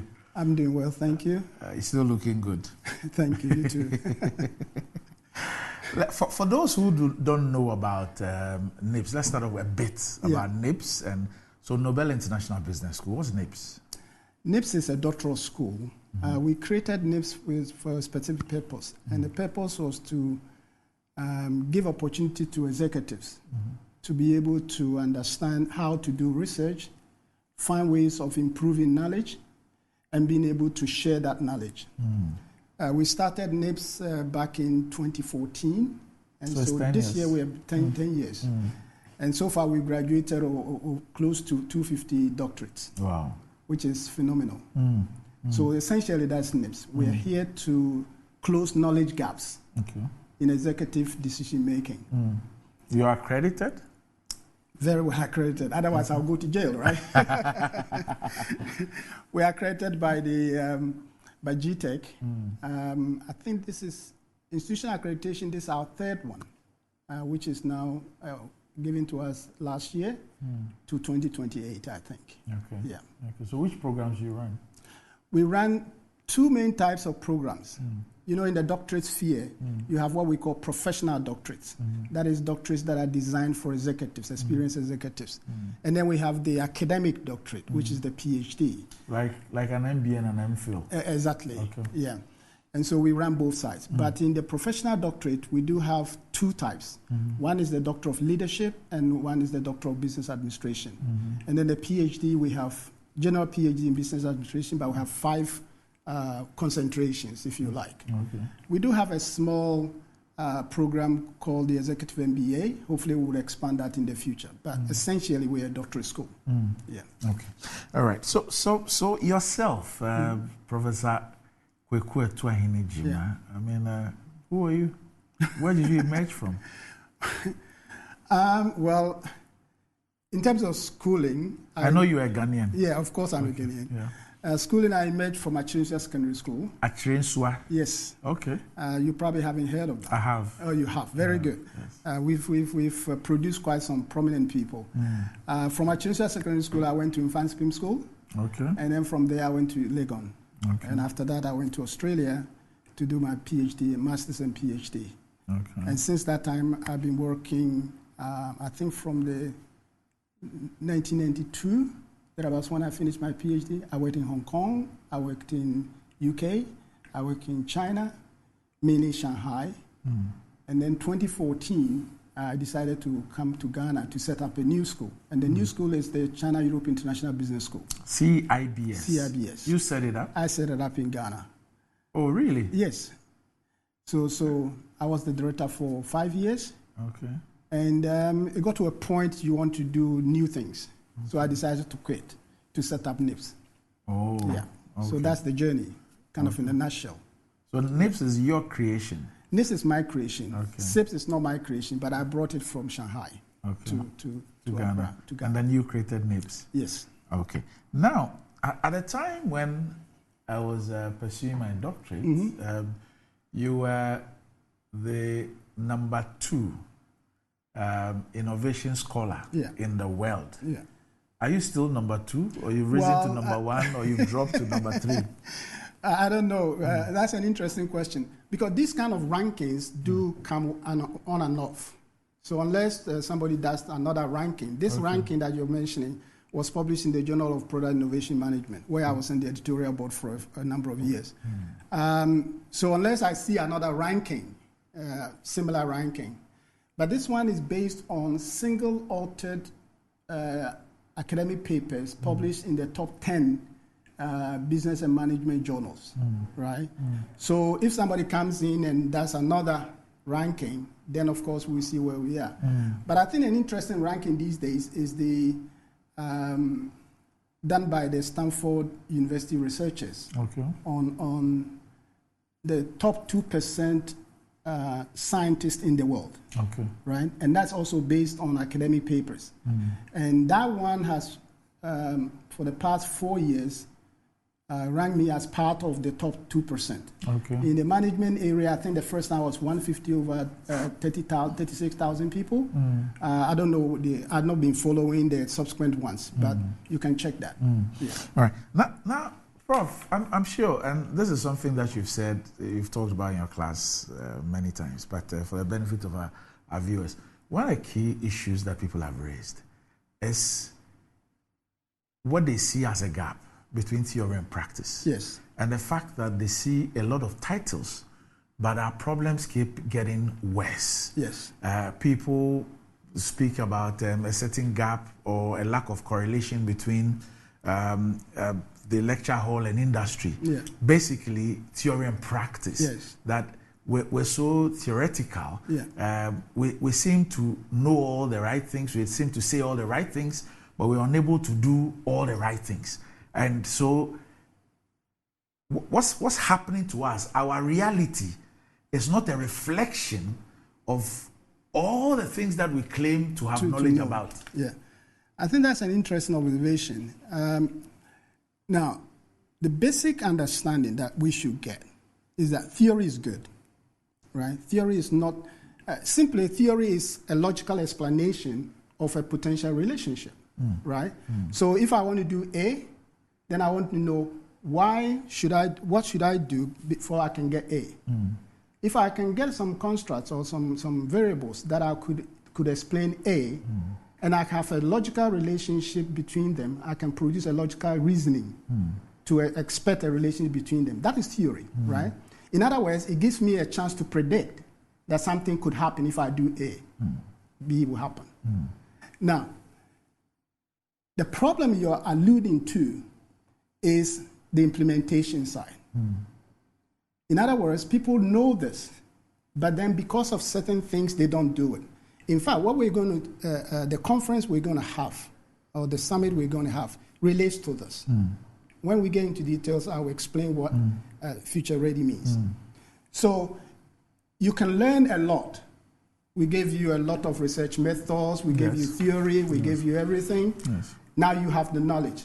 The key issue is who is going to implement it and what.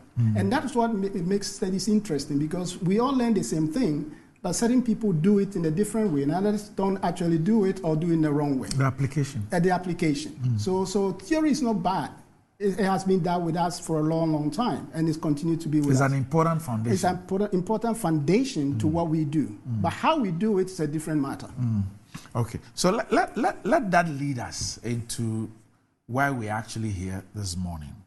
So, this is the maiden edition of the NAPE's Future Ready Leadership Summit. And you make a statement. You say the future is here. Yeah. But you ask a question. Where is the leadership? Why this? Okay, the reason is quite simple. Just picture this scenario, right? Where you have a firm or organization. Everybody says, oh, it is run by top leaders. They are very intelligent, they are brave, they have good networks and things like that. And it goes on for a long time. Everything, so this company is so great. But all of a sudden, one day, it collapses. Now you ask yourself, why? How can that be? How can we have a company that's run by the most intelligent people, but all of a sudden collapses?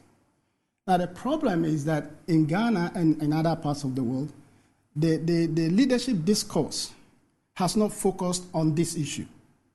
What we focus on is servant leadership, this, things that we do today, right? But the core to leadership is about taking the organization to a prosperous future.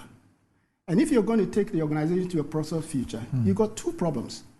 One is you have to deal with what is today to make sure that you're competitive, you're profitable, and all that. The other is you have to deal with what's going to happen tomorrow. Now, unfortunately, that's what the theory says, right? But unfortunately, we have companies that are not able to do both simultaneously, right? So you have the Kodaks and now these, all of a sudden, good companies. Now, the problem is that naturally, we know the theory that we have to do both simultaneously, but we continue to do the current one most effectively and neglect the future one, right? In other words, we fall into what we call a capability rigidity paradox. And that's essentially an academic kind of word, right? But what it says is that we reinforce our current capabilities. We develop our current skills, our processes, and things like that. Why? Reasonable, because it makes us good today. That makes us compete. But the environment doesn't wait for us. It continues to change. So moment when the environment changes, we are fan wanting because we haven't built the future capabilities to take care of the future. You see what I mean? So this conference is about how we resolve this. Because if we are not able to do that, if the leadership discourse does not focus on this issue, you saw a lot of companies collapsing everywhere, particularly recently. They might say, well, maybe there's external regulatory action, but that's not the issue. The issue is, why couldn't you predict and prepare for the potential escalation or... How did others survive? Exactly, right? So the conference is about tackling this issue to make sure that we understand that you have to do both simultaneously, and it's not easy. So that's what you mean by, we all know the reality is that this is the present. Yeah. So the reality is that the present is with us. Yes. But you are saying that the reality is that the future is also here with us. Exactly, because you have to deal with that today, prepare for it today. If you predict that something is going to happen 5-10 years from now, right, a good leader should have peripheral vision. You have to have foresight to be able to say, well, what are the new technologies coming in? How would they affect the marketplace? How would they affect my company? What are the new skills I need? The environment in terms of work is changing. What kind of different type of employees do I need in the future and all that?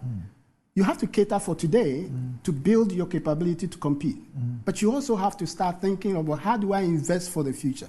If you are not able to do this simultaneously, then you lead to that capability rigidity paradox. No organization or no leader is immune to that. It happens. Let me tell you, back in 2005, I got a research grant from the Hong Kong government to study this issue. The simple question I wanted to ask is, why do successful firms fail? Right, which boils down to this issue. I did a study with Chinese firms in the Haidian district in Beijing, and the study is published, I think I mentioned this in class before. The study is published in the American Journal of Marketing, October 2005. Now that's my famous paper, actually won an award, right? And it's the most cited paper. And what it tells you is that many leaders are not able to do this combination of the present and the future, building capabilities at the same time, because of a few issues. The mental model. For example, that research shows that if leaders have a threat rigidity model, the way they think is a threatening thing, right? In other words, the competition is strong. If I don't do A, B, and C, I'm going to die in the marketplace. So what they do is to reinforce the current capabilities. And the politics and the reward system in the organization reinforces your ability to meet what you need today. So they keep doing the same thing. Exactly. And when they keep doing the same thing, what happens in the future, those capabilities are now hindrances. That's why it's rigidity, right? They are now hindrances to your success in the future. So if you don't break that threat rigidity model mindset, you're not going to help a leaders doing this. Right. That research shows that if leaders have opportunity mindset, they tend to be creative and start doing what I'm talking about. The other issue that paper brought up is that we currently, as leaders, always think about current customers. Now, when we think about current customers, what do we think? We have to satisfy them. We have to create new products that suit them. But remember, we cannot create any product that a customer has no experience of if you talk to them, right? So we fall into what we call the customer trap. When you fall, is that the whole resource allocation of the firm, system of the firm, is now influenced by the customer. So you don't do anything that the current customers do not want, right? But the world is moving along, right? So what happens is that later on in the future, your customers are now leaving. And that's what happened to Kodak, for example, right? Although Kodak actually created the digital camera technology, it couldn't use it to help itself. Other people used it to kill Kodak. Why? Because Kodak did not want to cannibalize its own products, the film, right? And the same thing happens because they are in a customer trap. So our aim here is to try and let leaders understand this dilemma and this paradox and how you can actually manage it. And that is why this conference is so important. We actually did a research recently to to explore this issue, whether leaders in Ghana actually know about this or do know how to deal with it. And a few results that I have here for you. Now, first and foremost, we ask the question, how crucial is it? And when you say leaders, you're talking about business leaders. Business leaders, right. Not political leaders. Yes. Business leaders. Right. Some of the respondents in this paper are actually some of our former students. Right. So it's a leadership, AGI people. And so we ask the question, in your opinion, how crucial is it for business leaders and CEOs to be well versed in leadership that effectively navigates future issues, right? 89% say yes, very crucial, right? Only about 11% says no. Not too crucial. Yeah. But then you ask the question, two questions here. One is, how do you describe your organization's receptiveness to change? 45% are embracing change. 55% don't. So although 89% appreciate the need for it, 55% are not doing anything about it. Exactly. You see the point. And then you come here, specifically. We ask, are you aware of the concept of future-ready leadership? Right? 70% said no. 7%. 70%. 70%. Yes. They are not aware. They are not aware. Only the highly aware is 29%. Wow. You see the point here, that disconnect between what they believe and what the action they do, right? Another one, if you look here, are you interested, how interested would you be in the formal discussion among your peers on future-ready leadership? Here we got 95%. And that's why we decided to launch this thing, right? So you can see there's a disconnect between what we think is right to be done as leaders, but in practice, we don't do them. The question is why? And some of the answers we want to hopefully produce during the discussion. So what's going to happen on the 13th? And to enable us appreciate this and practice it. Okay.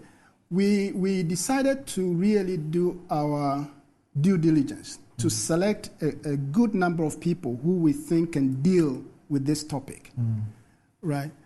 I got a little list here because the actual issues that we'll tackle, for example, we have Dr. Ajekum Donko, who is the president of ECOWAS Bank. Yes. Yeah, a former student. Now, he's going to tell us about how he transformed this bank to what it is today. And in that, I will be speaking after he's spoken, because I want to hear what he says and try to digest it and see whether there are ingredients, and we know, because I've read there are ingredients of this future readiness in there. So that I can give a good example to leaders as if they don't use the word future ready leadership, right? But the things that they do reflect this idea. So there's been a transformation, but what you have done and what you're doing, does it take into cognizance the issues of the future? Absolutely. Okay. Absolutely. Are you ready for the future? The future is here. Exactly. But are you ready? Yeah. Exactly. The thing is that leaders do a lot of things in the organizations. And we academics, our responsibility is to see what leaders do and then transform that into models and ideas and theories that other people can then respond to and use, right? I did a case of a bank in Ghana here, and I presented it to the same bank, and they didn't know the case was about them. Do you understand what I mean? Whoa. Exactly. Okay. Yeah? They didn't commission you? They didn't commission me. I did. They were doing interesting things here on the radio and things like that, so I decided to explore and write a case with Patricia, which was my research assistant at SIPS in Ghana. And we did that case. That case was actually so interesting. It was published in the Financial Times of London. Okay. Right? But when I presented it to the bank, they didn't realize it was their bank. You see my point? Because they are doing things that they cannot put labels on to show how to teach someone. And we academics are supposed to do that, and that's what we do. So what is going to happen here is we have somebody like Sir Sam Jonah coming to talk to us about very important subject. How do you develop these future-ready leaders? How do you do that? Right? And again, he's going to draw on his experiences to tell us what kind of leaders he's produced and how they've been able to, navigate the problems and ensure the firms and what he dealt with are prosperous, right? Now we have very interesting one, Engineer Patricia Obonai. Yes. Vodafone. She's the Vodafone, now called Telecel. Okay. Yeah. Vodafone is the only company that I saw through my research on this conference that has actually done a study and published it about future readiness of Vodafone. Whoa. Yes. Right? And I hope she's coming with a big dossier of material to explain why they did that and what they found and how that has helped them to develop as an organization.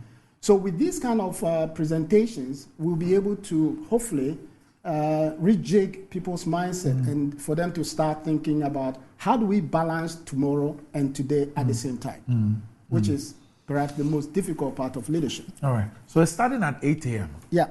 It's an all-day event. Yes. Till about and we are lucky to have you to moderate that,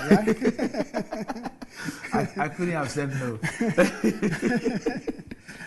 I couldn't have said no. Yes, so I'll be moderating. Yes. Yes. And I see there are a lot of interesting speakers. Yes. I've actually seen Tosin. Yeah, Tosin. My doctoral mate. Yes. Yes. Yeah, we have He's in Tosin, the energy sector. Energy sector, he's coming. We have Dr. Philip Otimens, who is coming. Omnibasic. Yeah, Omnibasic. Yes. I've seen my brother, Dr. Victor Abe, Captain. Captain is coming. Yes. And then from GRA.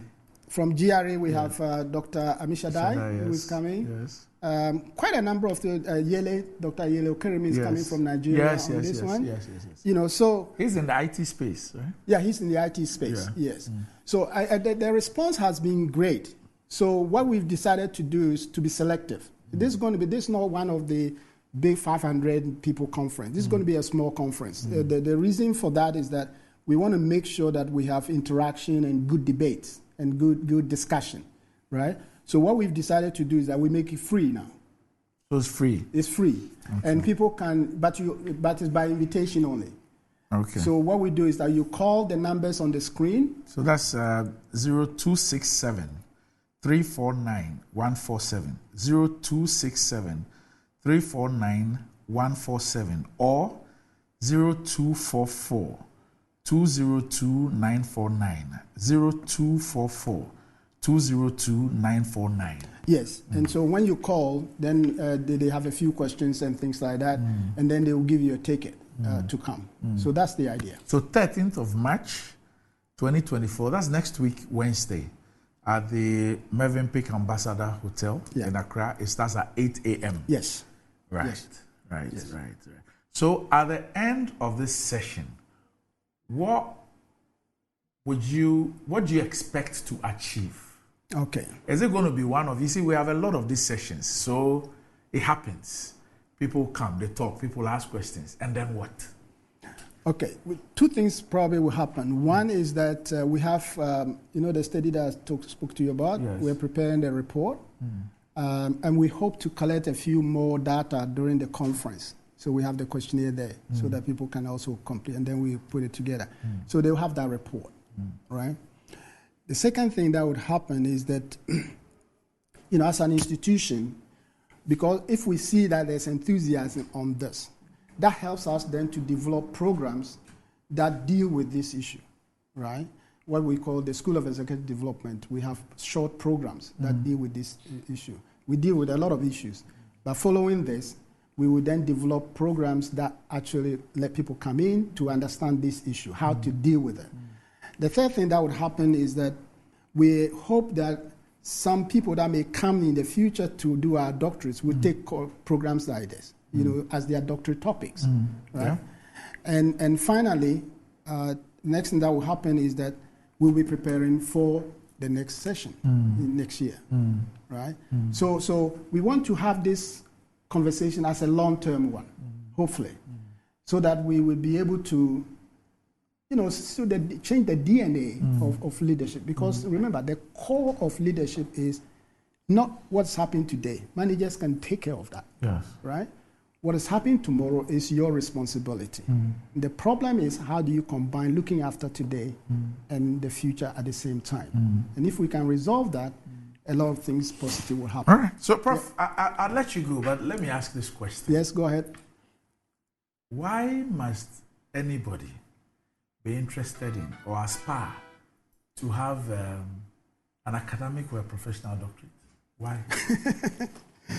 There are a lot of reasons for this. Now, and this is not my statement, because we've done research about people that have come through us, and we want to know why they decided to do that. There are a lot of reasons. One major reason is that they want to leave a legacy. You know, we are all in this world for a short period of time, right? We all go. Whether you're young or old, we all go. One of us is left. One of us just left. Dr. John Kumah. Kumah. Yes. Yeah. For those of you who do not know, he had his doctorate at NIPS. Yes. Yeah, he's left, right? The question is, what do you leave behind? What's the legacy? And to me, the best legacy you can give to your children, your family, everybody, the society, is knowledge. And that's why a doctorate is so important, because it helps you to uncover a gap in our knowledge base and then fill that gap. And hopefully, as time goes on, people will read and remember you for that. That's the first thing. The second one is that in practice, some people want to change their careers and things like that. So some people want to go into lecturing, some people want to go into consulting and all that. And these kind of research skills are very important for those professions. And in fact, some of our students are now teaching in universities, and some are doing the consulting and all that.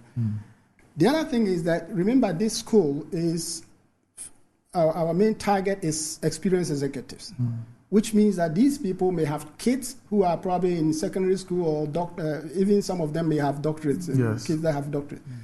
So one reason why people come here is that they want to show to their kids that even at this age of mine, I can still do this thing. So it's a kind of an example to the kids that you don't stop learning. You can go ahead and learn as much as possible. And the final one is quite interesting. And that is, and that actually is in the slogan we have, discover, lead, share, right? So you discover something, you become a practitioner scholar, you lead that, and then you share. And these three things are very important for your reputation, your standing in the industry, your standing in the society. So these are very, very important reasons why people should do this. And at SIPS, we make it easier for you to do it, because our program is designed to be executive friendly, as you realize. Is it too expensive? It's not that expensive compared to other programs around the world. It's not expensive, but we particularly for ladies, we have good incentives for everybody, but particularly for ladies, we do have very extra incentives for them to undertake such a program. Okay. Yeah. All right. So I've had a privilege of saying thank you to you, but on this set, on my Good Morning Ghana, let me say a big thank you to you. I mean, you know the problems we went through, even discovering the gap in knowledge and all that. And these are skills that you don't At a point, get. I got frustrated. Remember one day I told you that if we have to change the topic again, I might stop. Exactly. You know, so I think it's an important journey and it's important experience. And the day, what I'd never forget, and I tell people, is the day I walked into your office and I told you that 2020 is an election year in Ghana. With what I do, if I don't finish by 2019, I get into 2020, I'll have to defer. And if I defer, I might not come back. Then what you did was that you went to check the Australian laws. And you said that, well, I've checked with Australian law. You can be allowed to finish in 2 weeks. The rest is up to you. I'll be here to help you. You know? And that motivated me. And I was able to do it in 2 years. Thank you very much. I think that's a good testimony. Springer published my first academic publication. Now we're working on the book. Very good. You've agreed to do the foreword for me. Exactly. I will do that for you. No problem. So thank you very much, Prof. Thank you very much. So we'll see you. We'll see you on the 13th. 13th. Mervyn Peak Ambassador Hotel, 8 a.m. But the numbers I gave you, please register. And I'll be speaking to you a lot more about this from Monday. Up next, Metro Sports.